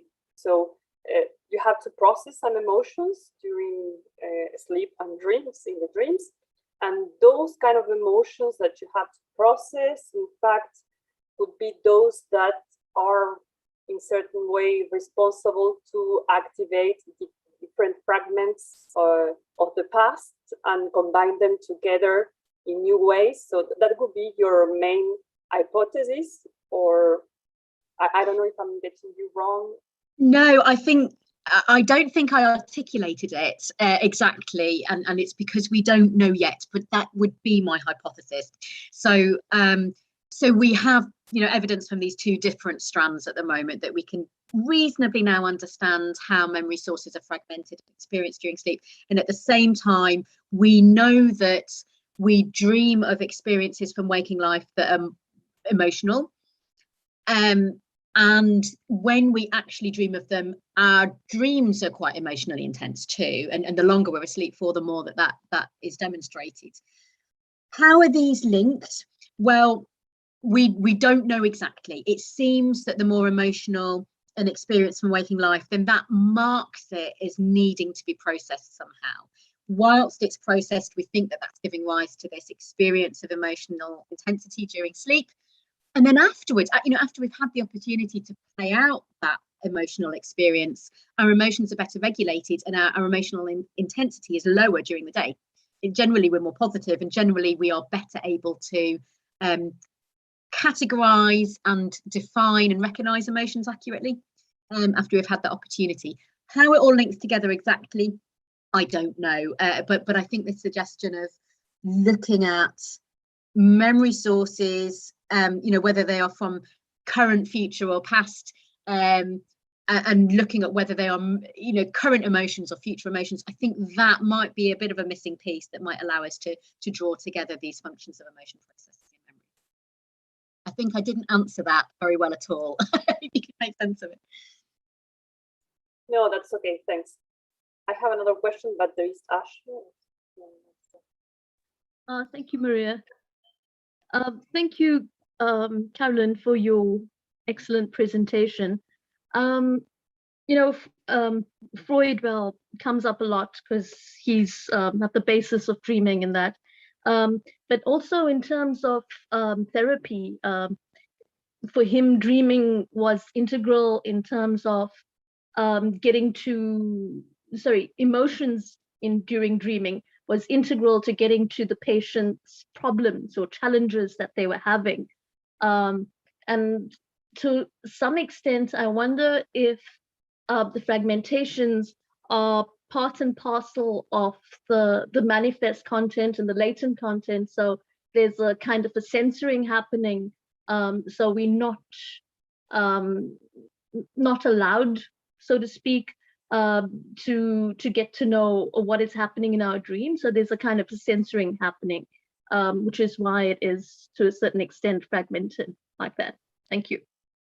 Yeah, thanks. That's an interesting comment. I've never worked as a clinician, and I have had some arguments with therapists who work with dreams around dream recall, where I feel a little bit uncomfortable when people sometimes ask their clients to report dreams from a long time ago, because I'm not confident that what they're reporting is actually a dream at that point. It may be something that they've thought about a lot since and changed it over time into a different kind of memory.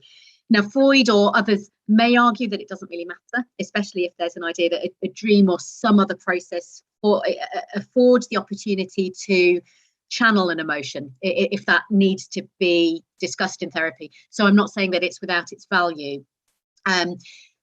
But your comment about whether there is a censoring and whether that contributes to the fragmentation, that's a really interesting point. I think it would be interesting to look at emotional intensity in particular there. It's really hard to test, of course. Yeah, you know, if something is censored, it's by nature and definition inaccessible. So how we can then validate that as an experience, that becomes really tough. What we do know from our lab work is that people often say that they forget their dreams, but it's not very difficult to wake people up and get really close to the dream experience. And when people are less guarded and sleepy, they reveal all sorts. So as long as it's not so kind of ethically dubious or emotionally intense that it's painful for the person, then that's one way that we can get to perhaps a more valid dream state. That might be the first step in exploring the censoring idea. That's really interesting. I would make an assumption that perhaps the more, you know, the seriously emotionally intense material may be censored in some way. Whether that's the right term or not, I don't know. But if it requires an awful lot of processing to come to terms with, then sometimes that, you know, we don't see an emergence of that experience very quickly into dreams. Sometimes it comes out over time. And again, we think that might be part of that same process that I described in relation to the PTSD processing, where actually we tend to see so much overwhelming emotion, it's sort of bursting through consciousness in a very unregulated way. But over time, it becomes a little bit more broken down, regulated, processed and managed. That's a really interesting point. Thanks for that, Ash. I'll have a think about that too. Great. Thanks, Caroline.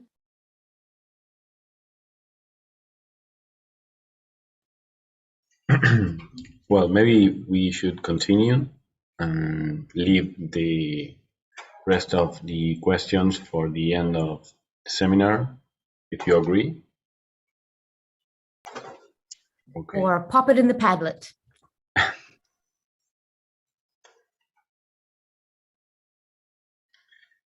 Who presents now? Melanie, you have to present? Yes. So do we need a little break to stretch our legs for 3 minutes? 3-minute break. We thank to Caroline.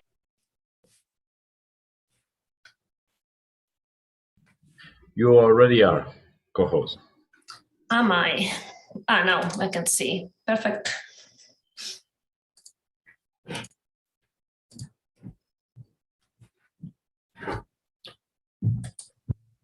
I'll give you a little blurb before we start. Nice. Oh, I can see the secrets for that. As you can see, there's 2 Adrianas because I'm also connected from my laptop as a plan B in case I lose my internet again.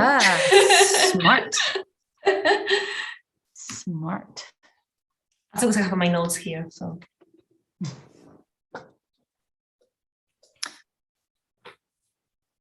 I'll just give people a couple of minutes to get back. So have you woken up, Melanie, finally? What time is it now in Canada? Oh, it's 9. So Nice. the official workday has started.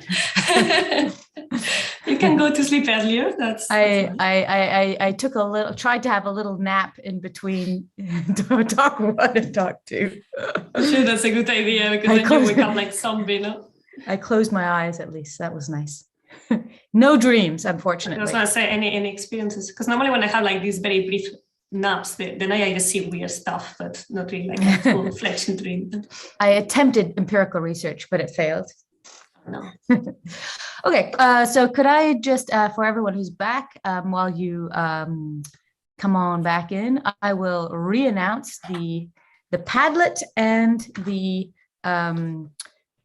Gather Town. I'll re-put the links in the chat again after we've gotten started. So the Padlet is a place where at any time during the talk, I will be monitoring it. You could make a question if you have something and you're worried about disrupting the flow of the talk, or I can ask it for you at the end, or something that you want to be more permanent, because the Padlet can stick around and you can have the speakers or the people listening look at your notes. So please feel free to use the Padlet. Also, there is a Gather Town social gathering afterwards. I'll put the link for that in the chat. Some people had problems getting in yesterday. So if it doesn't work on a particular browser, which is what happened to me, just change browsers and get back in it again. That's a system in which we can just go and chit chat with each other socially over beer, wine, or more coffee with a bit of rum in it. So now I'd like to introduce to you Adriana Alcaraz, who is a PhD candidate who's working in philosophy of mind and consciousness at the University of Glasgow.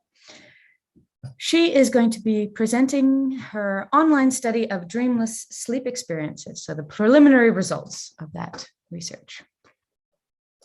Take it away. Oh, you're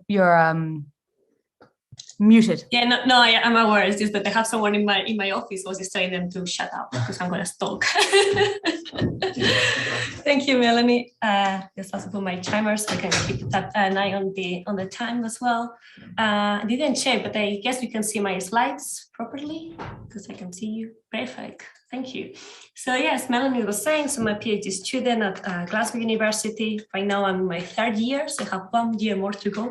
Almost at the end, almost there. And what I'm presenting to you today are some preliminary results of my empirical study. So I'm this kind of weird philosopher, which does mostly theoretical work, but then trying to do some scientific work on the side as well. And can I pass this? Yay. And before starting, I'm going to give you a bit of like preliminary background about the research that I'm doing, which is a bit different from the rest of the talks that we have been listening to. Although we'd like to hear your thoughts at the very end. Maybe it's actually not such a different state what I'm researching, and it's quite similar to dreaming. So we may think that normally when we think about sleep experiences, the first thing that comes to our mind are, of course, dreams or any other mental imagery. But then when we look into the literature of like Indian and Tibetan Buddhist traditions, and also Vedic traditions, which includes the school of the Advaita Vedanta and Yoga school, we find descriptions where it is like a kind of like very different state of consciousness that we can achieve during sleep. And in the literature, we find this state described under different sort of terminology. Here I won't cover the question of whether we are indeed talking about the same sort of states, whether this different terminology refers to the same phenomenon. Just assume that we are. And we find things like witnessing asleep, clear light asleep, yoga nidra, luminosity yoga. And here the idea is that all these descriptions always describe a state of consciousness in which when you are sleeping, you are just merely aware. So you are in a state in which you are not conscious, and you're not conscious of anything at all, in terms of like you're not conscious of a distinct object of awareness. So as in a dream, I don't know, I'm dreaming about me meeting my friend, or I may have like a dream that's even more minimal, about like I'm just dreaming about me being in a particular space or in a particular moment. So here the idea is that I have just an awareness, which is just awareness. So that includes not being aware of the fact that you're sleeping or not being aware of the fact that you're dreaming, okay? So you're just conscious. And moreover, even for these traditions, when the way of conceptualizing this state is that what happens in this state is that we are reaching an episode, which I describe as encountering the essence of nature of consciousness. So here things become a bit more esoterical, like you want to say it in that way. But the idea always here for these Indian traditions is that what happens in this state of the clear light sleep is that I encounter consciousness in its true form, as to say. So my research has kind of like two components. So the big theoretical philosophical component, in which I'm trying to develop a theoretical framework which explains what these sort of experiences are, and then trying to fit them within other sleep phenomena like dreaming, hypnagogic experiences. So to build this theoretical framework in which we trying to explain, okay, what are these sort of pure awareness experiences during sleep, and then do they match with other sleep phenomena that we have? Are they completely different? What are they?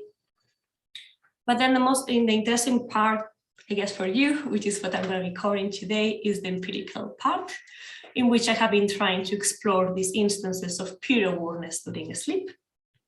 And I have done this in two stages. So the first stage has been to just release like an online survey that was done last year, I think by this time more or less, and then it took for some months. And then the second phase was to undertake phenomenological interviews to interview some of the people that answered this online survey. So what I'm going to do in this talk is to show you some of the results from both phases, from the online survey and for the phenomenological interviews. All that with the caveat, this is why the title of the presentation is called Preliminary Results, because I'm still analyzing them. So here I'm just going to be showing you some of the main features, some of the main findings, and then I will also have some discussion about what I ought to do later, but also would like to hear your thoughts about things that you think I should do or things that come up from those results that you think is interesting. Okay, so let's start with the first phase of the research, which was the online survey. So the actual main aim of the survey was to find participants for the second phase of the research, which is the people who are having this sort of pure awareness as described by Tibetan Buddhism, so that we could interview them further in much more detail, because we don't have enough reports of these sort of experiences in the literature, or the reports that are available are fairly anecdotal. They're not really going into much detail about how the experience was it like. So kind of like, again, the main aim is to find these participants so that we can interview them in further detail. But then, of course, what's the secondary goal of the service? So as we are already looking for participants, then we also want to know a bit more about these sort of experiences for the ones that we are not going to be interviewed. So to find a bit more explorable the incidence of this sort of experience within the wider population of people who are answering the survey, to see in which way it appears, how frequent it is. Okay. But as you may already envision it's quite difficult to do this sort of research, mostly because the concept of pure awareness during sleep, it's a quite ill-defined notion. So it's not such an easy notion that when you ask someone, well, do you remember where last night did you have an experience of pure awareness while you were sleeping? The first thing was going to be like, what the hell are you talking about? And the problem here is that it's not just that the person's not going to know what I'm talking about, but it's like, I don't even know what I'm talking about either, because it's like this concept has been described in different ways for different traditions. So it's not really clear what we're talking about exactly when we have this notion of like pure awareness as being the essence of consciousness. That's as well as a very problematic issue for philosophers of mind when we are really saying these sort of things, because a lot of like things kind of like are triggered by just like mentioning this stuff. So My way to go was to look in the literature, trying to find descriptions of these sort of experiences, trying to find some hypotheses about how the experience kind of like looks like. And the way in which I designed the survey was to say, okay, my main hypothesis here is that this experience of pure awareness is going to appear as reports in which people describe instances of being aware during sleep that lack apparent content. So by content here, I mean some very distinct content of awareness, okay? And some of the things I was exploring will be, so you will have instances in which you were aware that you were falling asleep, but there was no any other object of awareness. So you were just aware that you were falling asleep, nothing else. That will also appear as you having a feeling of knowing that you have been conscious while you were falling asleep. So the following morning when you wake up, you have the feeling that you have been conscious, but again, nothing else, just that feeling. Then it could have also happened in instances in which you were aware that you are dreaming, and then you are aware that the dream environment disappears. That's also something we'll explain a bit later, which also appears in the literature. And then finally will be the sort of awareness in which you are aware that you're sleeping while you are sleeping, but there's no other sort of perception during that state. So the questionnaire that I designed covered then these 6 features. So by taking the hypothesis I show you here, then there was 57 questions that there were in different sort of like boxes. So we have like questions regarding demographics, questions regarding sleep onset awareness, dream recall, dream awareness, sleep awareness, and the SCI refers to a questionnaire about your quality of a dream and to know about whether your dream quality, whether you could be someone who has insomnia. But for matters of time, I won't cover the sleep onset awareness and the questionnaire for insomnia. I will just cover the other ones. And always trying to show you the links between the questions here and the hypotheses that I draw from the beginning. Then also to make a note here that even though the questionnaire involved 57 questions, not all 57 questions were answered by everyone, because the survey was designed in a way in which only some questions were prompted based on the answers that you were giving to previous questions. Okay. So just to show you a bit, so the survey has already been completed, so I'm not taking more answers. And now the only thing I'm doing is just to analyze the answers provided. So it was a total of 600 people that answered the questionnaire, but as usually happens, not everyone answers till the end of the questionnaire. So taking into account only participants that completed either all the full questionnaire or at least all the questions regarding sleep experiences, then we are talking about a total of 570 something people. And the profile of these participants are between 17 and 85 years old, with an average of like most of them are quite young people, between 17 and 25. I guess this is quite biased because I sent this survey across all the undergrads in the psychology department here. So this is why we see that bias to very young people. And the majority of them were female, over 67%. And then although I managed to try to, so I did posted the survey on different forums online, Facebook, social media, different to different people I know. So I reached 44 different countries, but yet still majority of people were UK residents. And same in terms of language, so most of them were English native speakers. So the questionnaire was in English, although as I'm Spanish, I also translated in Spanish. Yet I still didn't manage to get more people from the Spanish world. And then one of the things that I was quite keen to get from the respondents were people who were not really expert meditators, because this sort of experience has been mainly reported from in the Tibetan Buddhism in regards of people who are very skilled in terms of meditation. So normally the experience of the pure awareness during sleep is related to people who are very skilled in terms of meditation. So I was trying to find people who are not that experienced to see if they also have this sort of experience. So most of them, 66% of them, say not to be meditators, although as I will show later for the second phase of the research for the interviews, that was a completely different picture. Majority of them, they were not adhered to any sort of religion. In terms of drug consumption was a bit of like 50-50, so 56% say not to take drugs on a regular basis, the other 42% say to do, but was kind of like majority of them, the kind of like most consumed drug was cannabis. And then not surprisingly, of course, if you are answering a questionnaire about dream research, that means that most of the people were highly interested in dreams, although they say not to be part of a dream community. So then moving into, as I said, I was not going to be covering all the hypotheses that I drew in the beginning. So I was trying to find instances in which you are just aware during sleep, but that sort of awareness that doesn't involve a distinct object of awareness or doesn't involve content.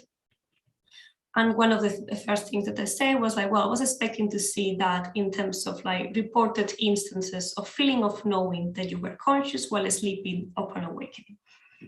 So I asked people whether within the last month they have an experience of like waking up and remembering they have a dream, but don't remembering the content of the dream.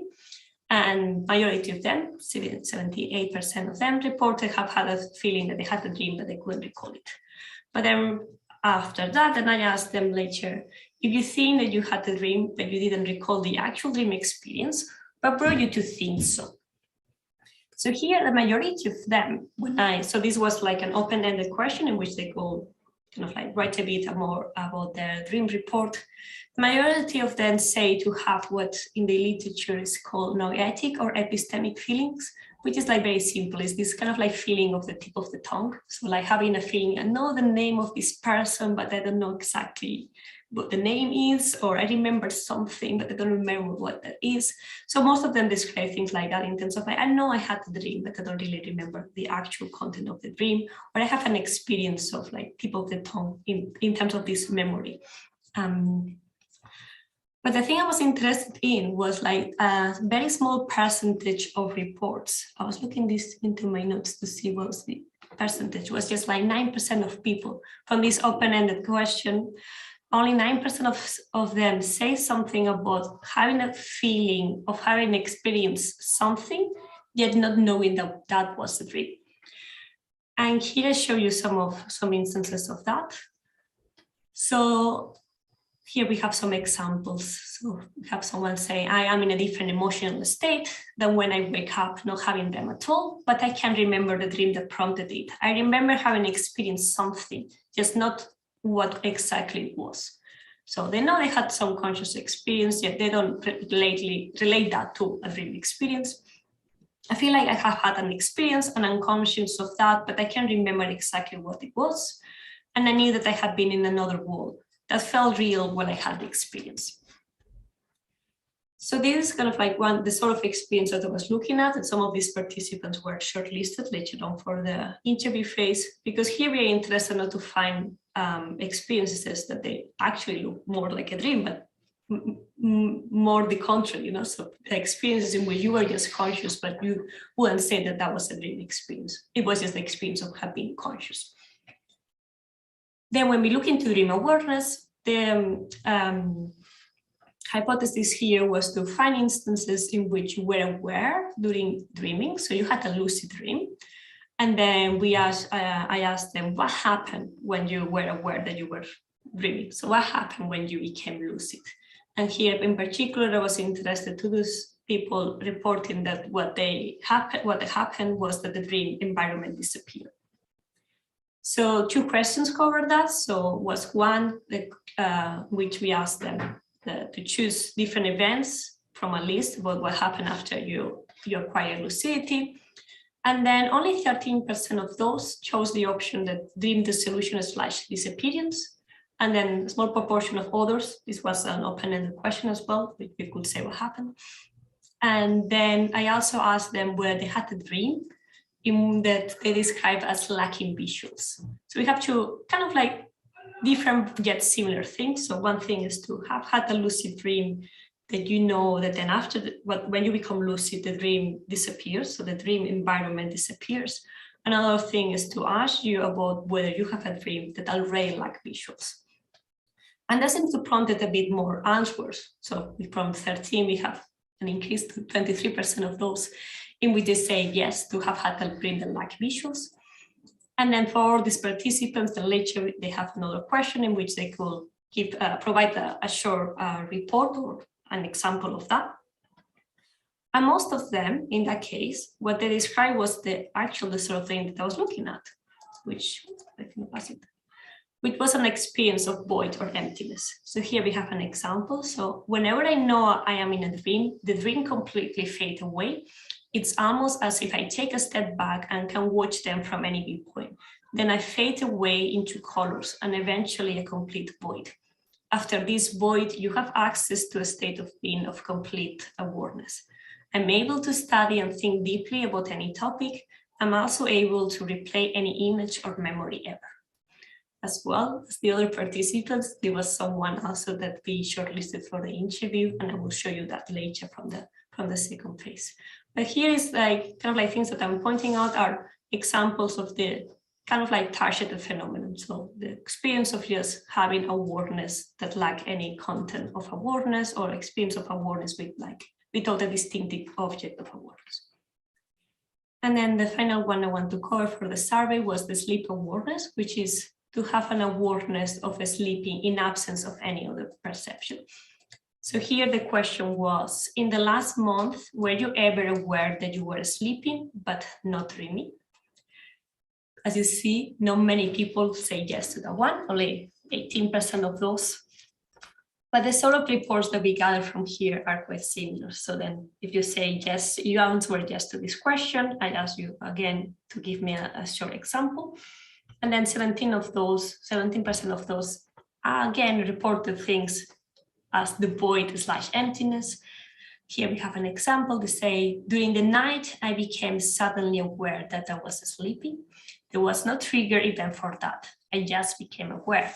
I had no body or any sensorial experiences. The space around me was completely dark. It was very peaceful, calm and quiet. I enjoyed it a lot. This went on for a few minutes, then I slept normally again. So just to wrap up this first section, as I say, I'm still undertaking more analysis of the online survey. But the main idea here was that the main goal of the online survey was to find participants for the second phase of the interview. And as I say, we got around 570 answers to the survey, yet only 38% of the, 38 people could be shortlisted. So it was not very successful, which makes us think whether this experience is kind of like quite common. And then in terms of the secondary goals, of course, the incidence of poor awareness in the wider population, we can already say that is quite rare. And what I'm still investigating a bit more from the questions is to see whether there's any contributing factors. So that now the kind of sort of analysis that I'm undertaking is to trying to see from people who answer to the questions I have just shown you, trying to undertake some factorial analysis and trying to see there's something that is related there, where these people they come from a particular sort of demographic, or they have any other underlying condition, to check if there's something in common between them. But from here, I'm going to move to the other part, which is what I have taken a bit more time so far, which has been to the more phenomenological reports. So for the second part of my research was to carry out microphenomenological interviews from the participants that we shortlisted from the survey, and I will explain a bit in more detail what that means. So this second part of the research was done in collaboration with Emma Dempster, which I don't know if she's watching, because I sent her the link to YouTube. And what we did here was to interview these participants that we shortlisted using an interview technique that is called a microphenomenological interview or elicitation interview. So this technique was originally originated by Pierre Barmarche in '94, and it has been followed by Claire Petimenjan in more recently. And it has been applied in the realm of cognitive science, and there's many people now following this technique. And I will explain a bit more what it consists of. So this interview method aims at finding fine-grained reports of an experience, okay? And it focuses on kind of like what we want to, like normally when you recall an experience, or you recall like something happened to you, normally people tend to focus on remembering the what of the experience. So I don't know, what I did yesterday. Yesterday I had pasta for lunch. So kind of you tend to remember details like the what, no? So what was the thing that you did? Where were you? Like what were you doing? But what we are interested here in terms of like microphenomenology is to kind of like more to shift the attention of the interviewee into the actual, how was it like for you to have this experience? So you want to move the attention from the what to the how. So you want to really make emphasis on how was it for you to have this particular experience. And the way to do that is to go through the different dimensions of the experience in terms of like how the experience unfolded on time. So that's called the diachronic structure. So if you take a like full experience, so you take a full report away from the beginning to the end, and then you go into each of the sections in time. And then you're trying to go into the different dimensions in each of the time moments, okay? So I think most of the speakers in the workshop has been talking about that fact that like when we are talking, for instance, about dream, we normally say kind of take dreams as like a kind of like full experience. And then when we are looking into the dream content or kind of like emotions on dreams, we cannot only pinpoint like dreams associated to one particular emotion as a whole, because then if we look into different segments of the experience, we find that, well, actually, maybe the person, when they wake up, they say that the dream experience was a negative dream experience. But when we look into different points within time in the dream report, we see that was actually not that true. Like we will see moments in which it was less negative, moments it was more positive, and so on and so forth. So here I go to, this interview method goes for the similarity, you know, that what we want to see is like, well, in order to really understand the phenomenological groupings of an experience, we cannot just take an experience as a whole, but we need to look into the different segments of the experience and then to analyze the different dimensions that they were underlying here. Okay. So this method, I thought I already tried it in the past during my master's, and I thought that for trying to find, to explore phenomena that have been quite unexplored and researcher, it was quite interesting because in a way you are kind of accompanying and guiding the interviewee to kind of like remember something that may not be so available to your memory. So the procedure was to, before going to the main interview, was to undertake a pre-interview with the participant, in which it was kind of like a bit of a very quick training in which you offer them like a spelling exercise. And what for most people was the word octopus. So you tell them to spell mentally the word octopus, and then just immediately after you ask them, oh, let's go through the process of how was it for you to spell the word octopus? And then we have like a post-interview on that so they can see a bit more how the method is going to work and which sort of things they should be paying attention to. And then we carry out the interview about the sleep experience of choice they had within the last month. And then they have like a small rating about to see what was the degree of vividness and recall of this particular experience. So I want to show you a bit of like the difference between the participants profile that we have from the survey, for the participants profile that we had for the interviews. So as although 38 people were shortlisted, only 18 of those were interviewed, either because they didn't meet the shortlisting criteria after we contact them or because they were not available. And although we still got the similar ages, majority of them were a bit older than the ones from the survey. We got 8 females and 10 males, so kind of half and half. Again, most of the people were from, in this case, were from US and Canada, not from the UK. And in terms of drug consumption, 6 of them say to take kind of psychedelic drugs in a kind of like regular basis, with something that, again, I should explore a bit more from the data. And contrary from the survey, which is said the majority of them were non-meditators, or like not frequent meditators, for the interview, the profile of the participants was a bit slightly different. So 10 of them say to be meditating every day or every other day, and 6 of them were doing twice a week or 5 times a month. Then the other ones, they may have had some experience with meditation, but were not doing that on a regular basis. And then in terms of years of experience, it was most of them had only between 1 and 9 years of experience, but we got 4 participants that had been meditating for over 30 years, which is quite a lot. So as you see, a bit slightly different profile than the one we had in the interviews.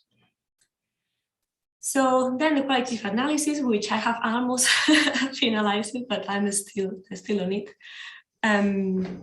The average of each of the interviews was around 3 hours. So that takes you around 30 hours of interviews with all the verbatim that I have been analyzing. And then what we have been doing is to kind of like trying to do a crossover between the diachronic and synchronic structure of those reports. And then for 12 of the participants at least, we found a common phase, which is we have described as a state of nothingness during sleep. So like all the results I'm going to be showing you, it's going to be from this common phase. So I think things are always better to explain with a diagram. So we have here, so this nothingness phase that I find that was similar across these 12 participants. It was actually a sub-phase within the reports that they provided. So that was the thing that was common in most of them, but what was not common was how did they transition in and transition out from this phase, okay? So again, taking that as a dream, sorry, in this case won't be a dream report, but take this as a report that you give during interview from the beginning to the end, then you analyze each of the phases, and then you find one sub-phase that is common across all of them. And then we were looking into what happened before and what happened after this state of nothingness. So what happened before, we have kind of like 3 groups of people. So we have people who described this dream dissolution. So they were having maybe a dream, a non-lucid dream or a lucid dream, that unfolded into dissolution of that environment, and they go move into the nothingness. We have other subgroup of participants that what they described was to be aware of the sleep onset, so the awareness of falling asleep. And then we have 4 very peculiar participants that what they described was not recall at all. So they just go into this, they kind of like the last thing that they remember is just being in this state of nothingness and may remember what happened afterward or not, okay? And then again, in terms of transitioning out, we also find 3 subgroups of participants. So we have people that then they move into from this state of nothingness into other sort of meditation, including hypnagogic experiences. And then other sort of participants, they move into other non-lucid dream. And then the weird ones in which there was no recall at all. So we have people that they either have like no recall at the beginning, then they remember nothingness and then move into something else. But we also have a couple of them in which there was no recall at all, like either at the beginning or the end. The only thing that I remember was I just was awake, so I was just conscious, and that's what happened. So in terms of like qualitative analysis of those interviews, so again, as I say, all these things going to apply to just this nothingness phase, okay? None of the thematic analysis applied to the things that happened before or after. We just did that for the one that was in common for everyone. So we found 6 common, very big dimensions, okay? So all these very big dimensions, of course, can be classified in like sub categories. But the big ones would be our sense of self, sensations, visual experience, affect and emotion, attention, and awareness of the state, which I won't cover all of them because there are a lot. But the main features of each of them, you can see them here. So for the sense of self, the most common subcategory for that big category was to have a lack of embodiment. For sensations, the most common one was to have no model or absence of sensation. For visual experience was absence of visual experience, either darkness or described in terms of darkness or light. I will explain that later. In terms of affect and emotion, most of those emotions were mainly positive. The sort of attention that they had was, we described as being a sort of a wide or unfocused attention. And in terms of awareness of the state, it was just like a bare awareness of the fact that they were aware.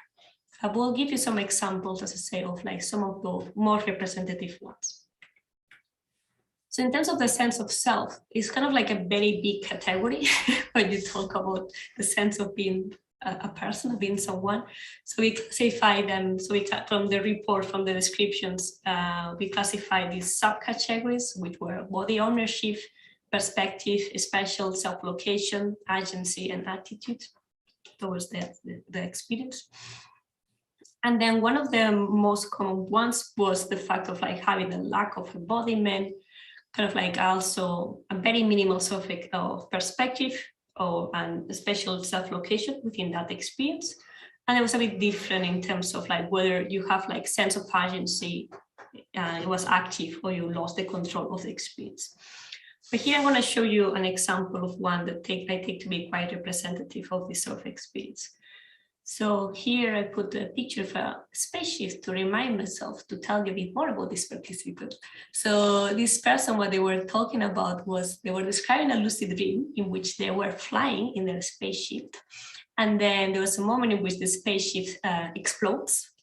And that is when the nothingness phase starts, in which they say, then once the senses disappear, I had nothing. And I was just floating in nothingness.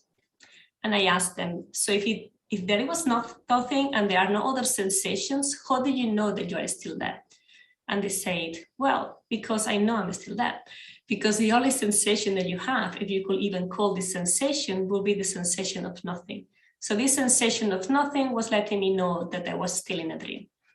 So they were saying that, so they were flying the spaceship, they were still able to, so like there's a moment in which the spaceship kind of like explodes, everything goes dark, and I'm still able to feel some of the elements of the spaceship. So they were kind of like, they were actually in the control board of the spaceship, and they were saying that they were still able to feel with their hands, like with lack of visuals, they were still able to feel some of the things that were around them, until a moment in which everything disappears completely, including these kind of like more tactile feelings, and then everything disappears.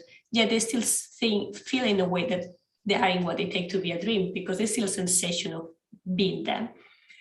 But then the experience continues, and they say, there's a moment in which a clear light comes. So this clear light comes and just shakes me up and just throws me. And then all of the sudden, even though I had extreme clear intentions to keep my awareness, I lost it. It's hard to say where my perspective was, because it was so fully immersive that I don't think it would matter if I turn my head or anything. It was as if I was only a head and I had no body. So you could throw your head in a circle. The only thing you could see was this bluish light. So it was just like a head that was spinning. So it's a moment in which they even lose their body completely. So they have this light that comes, and they kind of like, in a way, say to become this just head, and kind of like difficult for them to say where they were exactly. And they say to have been spinning, and then they were thrown to what they say was like another non-lucid dream. So all that happened quite quick, no? So the dream disappears, kind of like everything disappears from their experience. They're still able to feel themselves as they are in that kind of like experience. And then this clear light comes, shakes them up, and then instantly, as a snap of a finger, as they say, they move into what was a non-lucid dream. So we have at least here, there was like a small sense of a still self-location within the experience, but then they completely lose the control because the experience happened within their own agency. So they couldn't choose what to do. Then another interesting feature that we found across the interviews was the fact that when we asked them more about the sensations within the interview, we have kind of like different sort of sensations that were described. So they were like kinesthetic, this sensation of bodily sensations, but all of those were occurring like on the beginning, or like this transition towards the state of nothingness. But then once they are in the nothingness, they are describing those sensations more as a sensations in which they seem not to have like a physical feature. So I'm going to show you a couple of examples which we classify them as nothingness as having material properties and nothingness as lack of sensations. So I have a participant in which they refer to this nothingness state as actual something that seem to have material properties, yet it's not something material. So then I could really feel it before there is a very thick darkness inside the room behind the door. It kind of came leaking out of the door. And I also felt this kind of void in there. The nothingness felt very absolute, somewhat expanding, as if I could swallow everything. So this participant described like kind of like in very deep detail, like being in this first like in a room, which they describe it as being like a room in their head. So what, they're not seeing anything, they're not perceiving anything.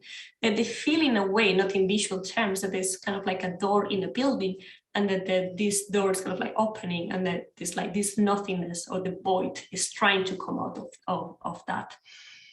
But I have other reports in which they describe the state of nothingness as being a state in which they lack sensation whatsoever, yet they're still describing that there is a nothingness that makes them to feel that they are feeling nothing.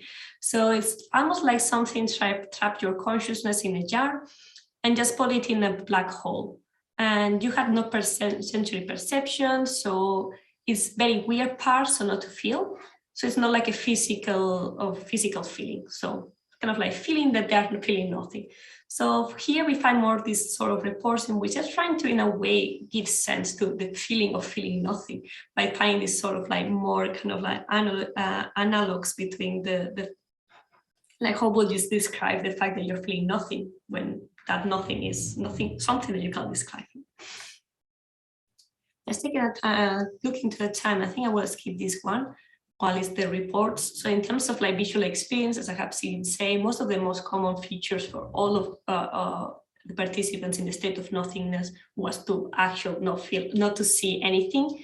And it could be described in terms of like what they were seeing was like either darkness, either light, so it was like complete like whiteness, or it was absence of vision whatsoever. So it was like more like as not being able to see.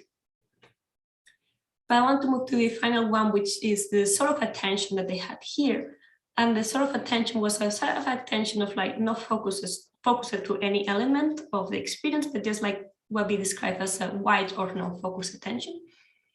So there's nothing, there will be like really nothing to pay attention to. I was very awake.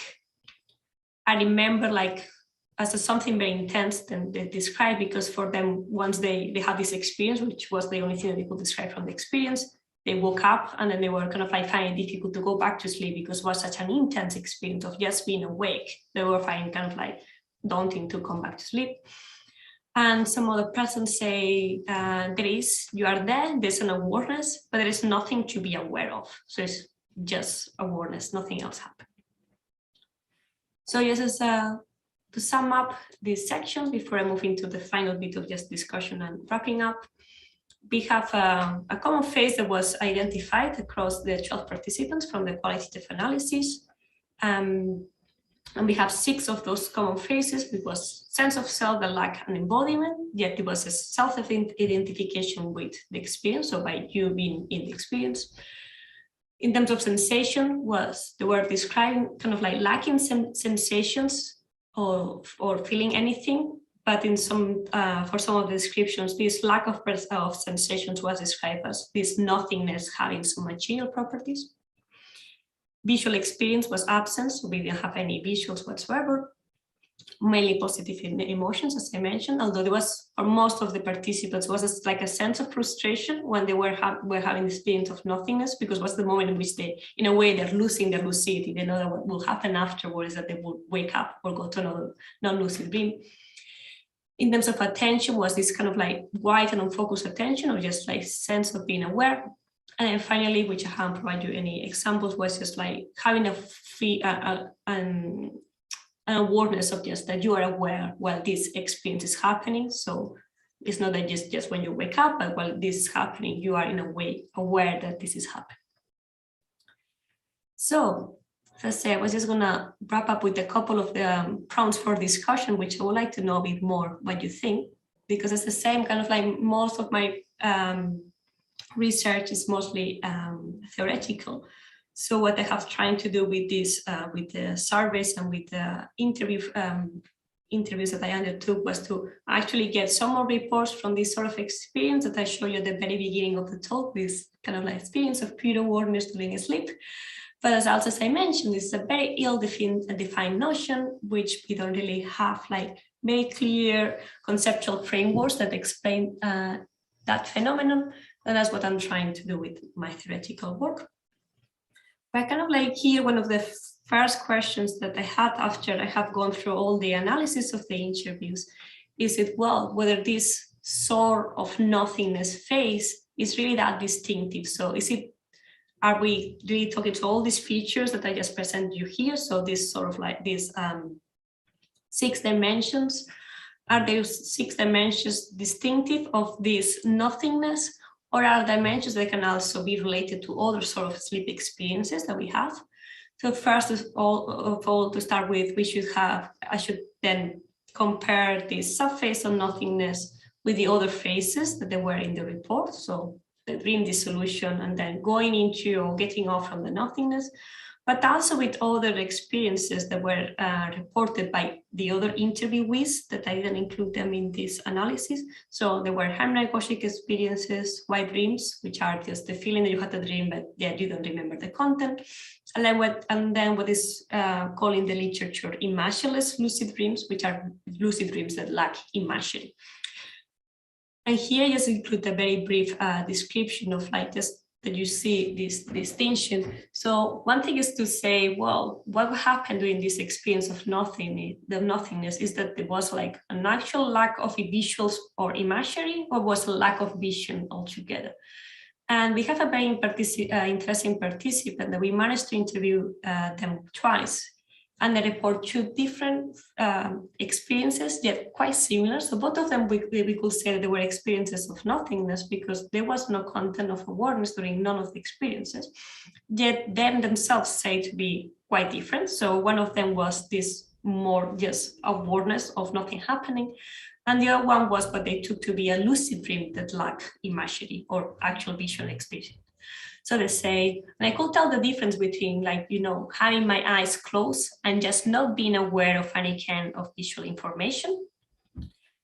So this wasn't like this. It was like there was no vision at all. There was no sense of vision. So what they're describing here is the difference between the report in which they describe being in a lucid dream in which they're not able to see anything, in contrast to this experience in which it's not that they are not able to see anything, it's that they don't have vision at all. So there's nothing that you could see, because it's much like you lack eyes, you lack a sense of vision altogether. And then the second prompt of question for discussion was that, well, what it is exactly, how we describe the metaphysics of the state of nothingness. So it is then these sort of experiences that I have been showing you here, this kind of like reports, are they actually cases of pure awareness? So are we actually talking about this sort of experience that we find in Tibetan Buddhism? Is it actually these people were encountering the essence of consciousness? Or is it something that is more similar to dreaming? What do you think?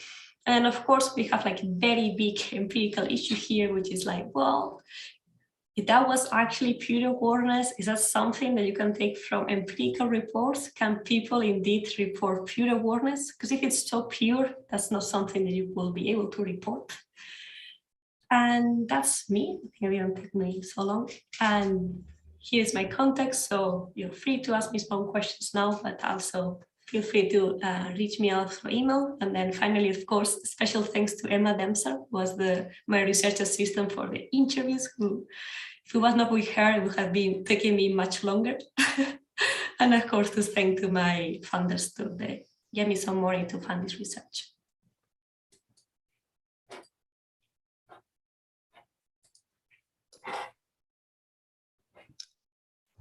Very interesting. Thank you very much for your talk. Now I will start to field some questions.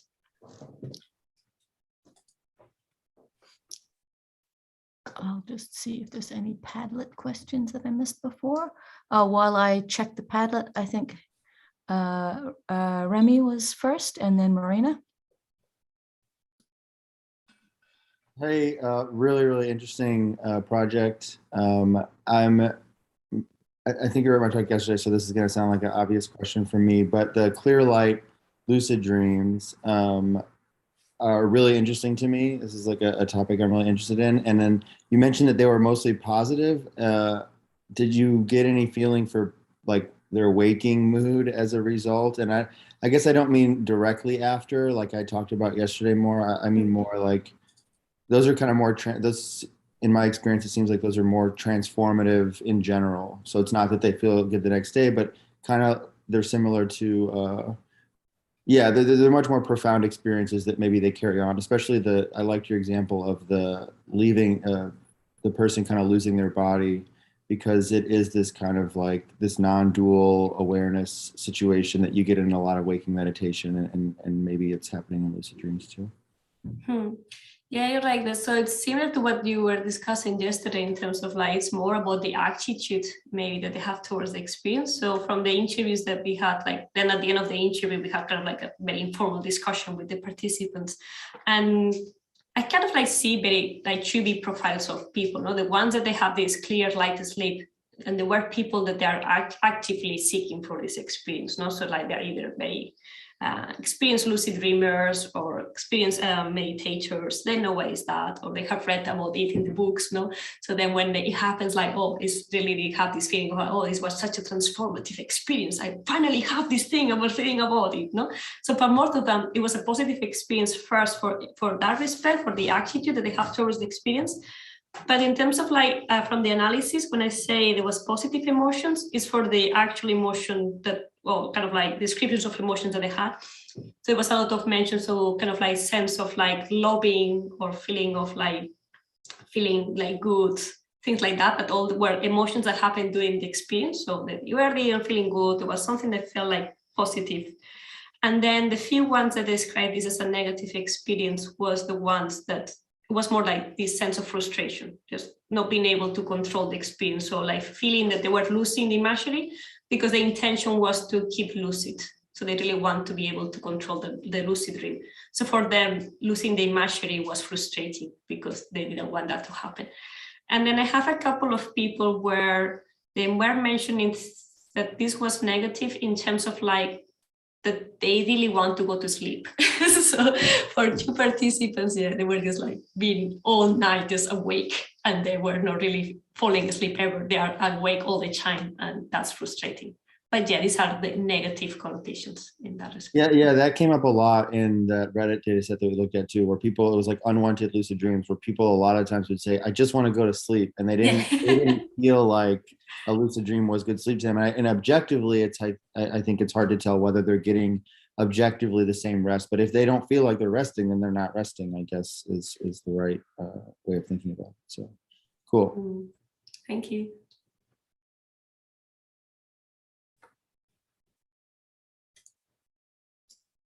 Sorry, Marina's next. Thank you, Adriana. So I have like 2 clarificatory questions. The first one, a lot of participants were meditators, right? But I was wondering, because I don't know how you ask us, and that's my question. I have the impression that if you ask people if they meditate, maybe because they go 3 times a week to yoga and do 10 minutes just relaxation, they just believe that they are meditating or something like that. So they were really like people who meditate more seriously, or more people like, yes, I go to yoga and from time to time I do the relaxation part. And the other part was I didn't understand the difference between white dreams and this pure awareness. So I don't know if you explained it, but I was a little distracted because I thought it was that, like white dreams. And then the other question, like more for you to just to say, what do you think about this idea of regulation of the emotions in the dream? Do you think this kind, because all the people that you interviewed, they had positive emotions, right? Like feeling well or being in this kind of empty space, or so what would be the consequences for, in comparison with what Caroline said about that sometimes if we dream about emotions, we can regulate our mood while we are awake, or maybe we don't need that, we just can have this kind of more meditative practice while we sleep, and that's also beneficial. So if you have any thoughts about that. Thanks.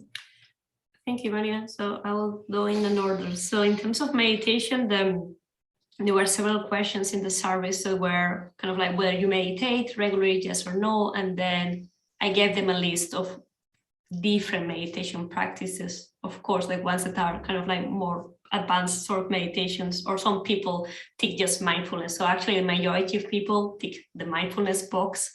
And then either it was like other in terms of box, some people then they describe what they meant by them meditating. And then I asked them in terms of like for how many years and how frequent are those practices of meditation. Because yeah, as you say, because I have seen that in the past as well, that maybe will say to meditate just when they're in Shavasana. That's already meditation, no?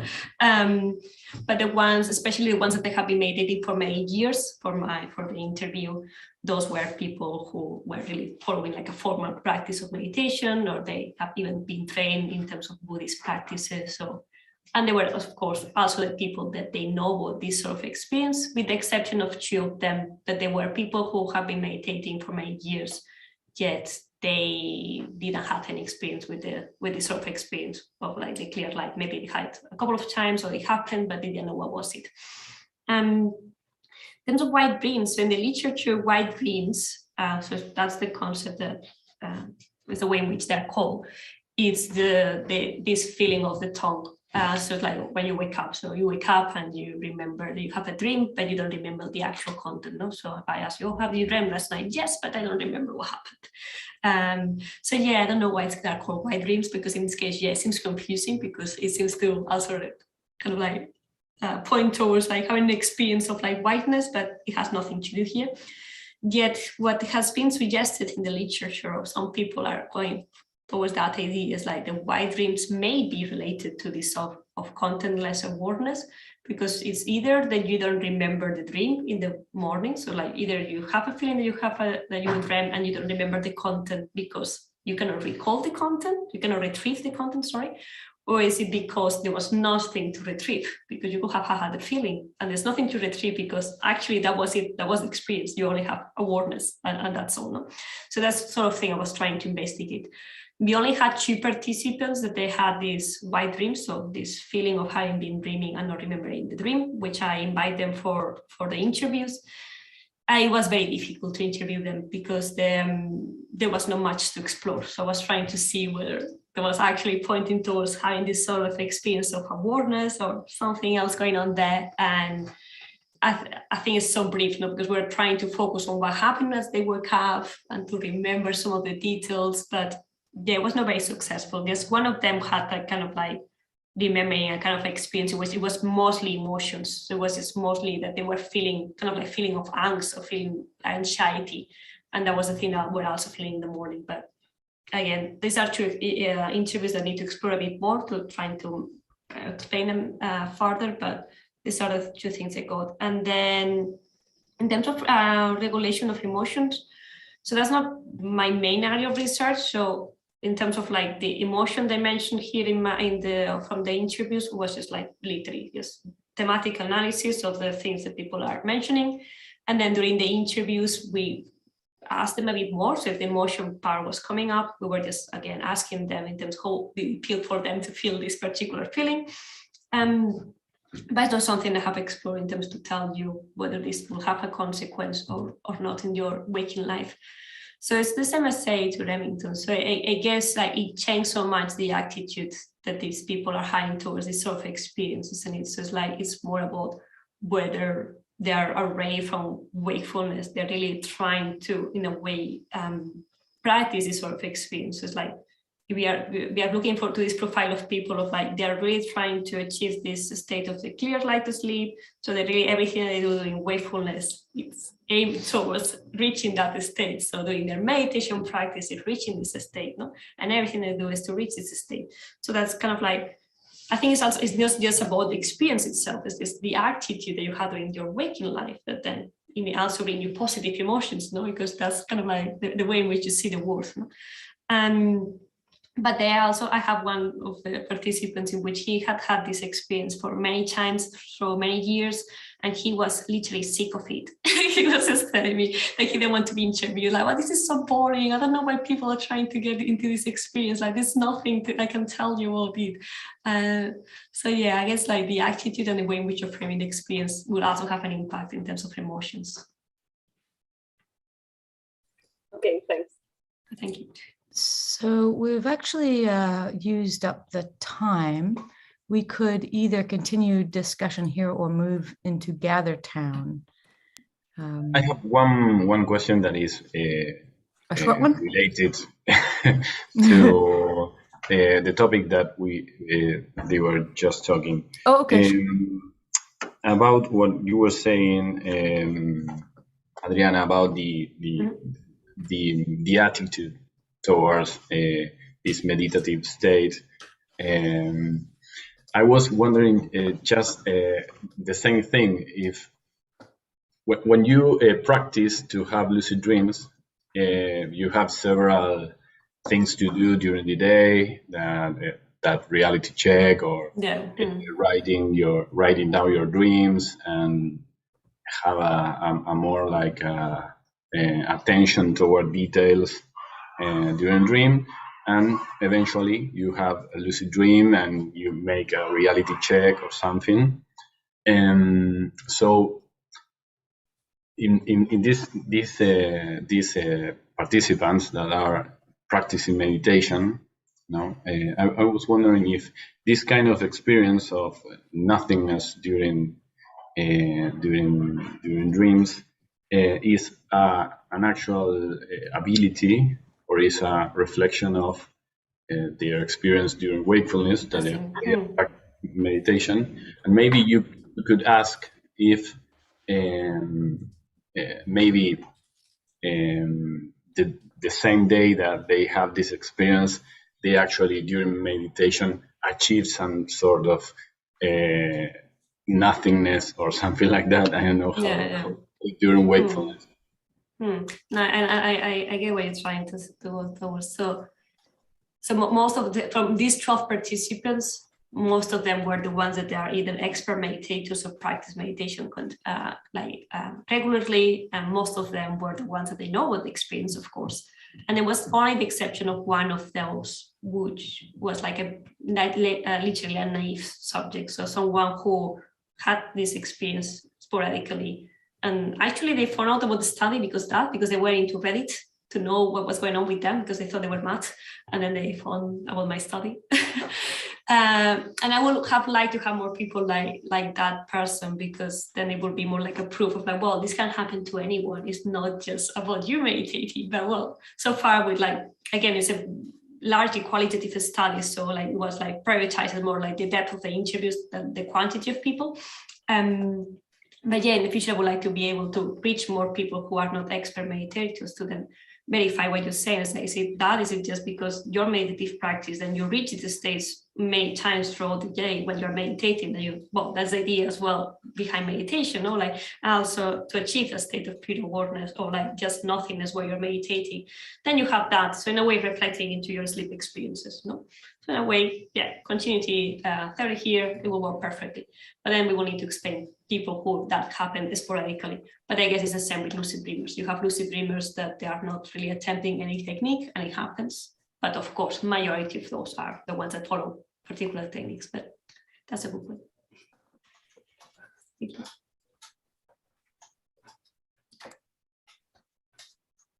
Sorry.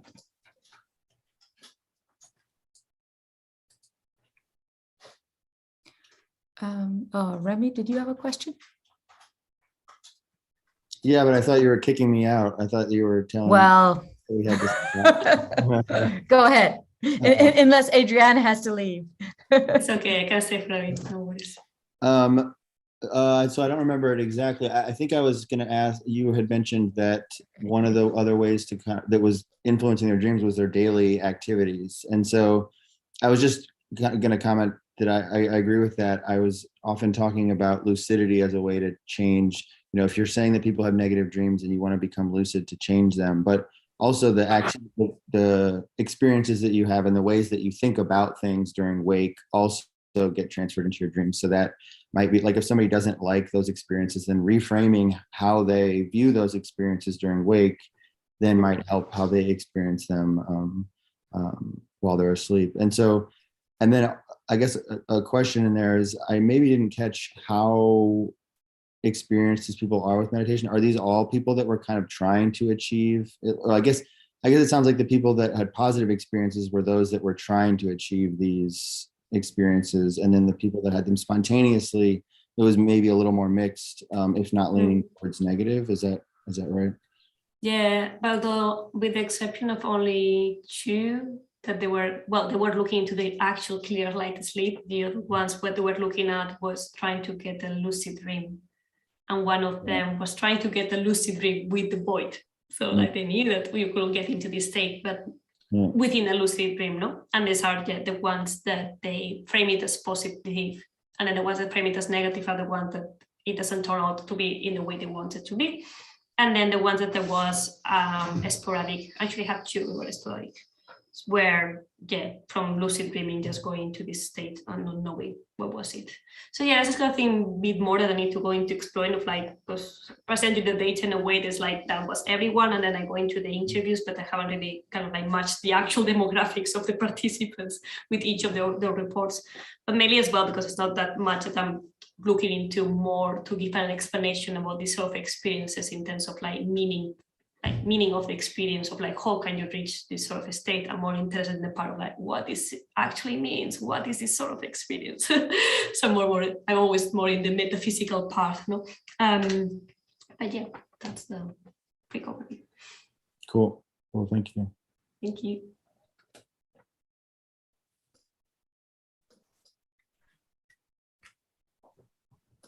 So maybe we end here the workshop. So thank you very much for your talk. Thank you. I just wanted to announce that I'm still having issues with getting into GatherTown via Chrome. So if anyone does want to come, I was going to say, because now I always use a big Chrome. It works. Is the one for Macs that doesn't work?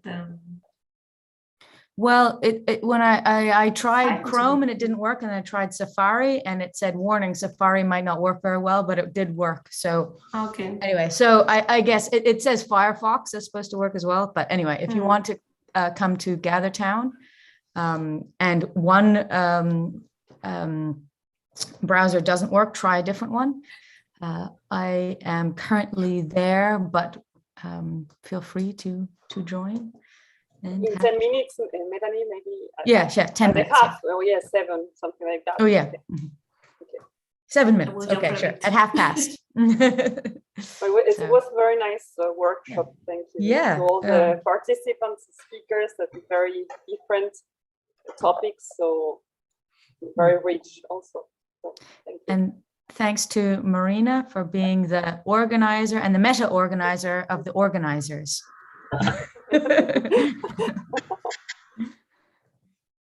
Well, so see you in GatherTown in the next 7 minutes. Thank you, everyone. Bye-bye. See you later.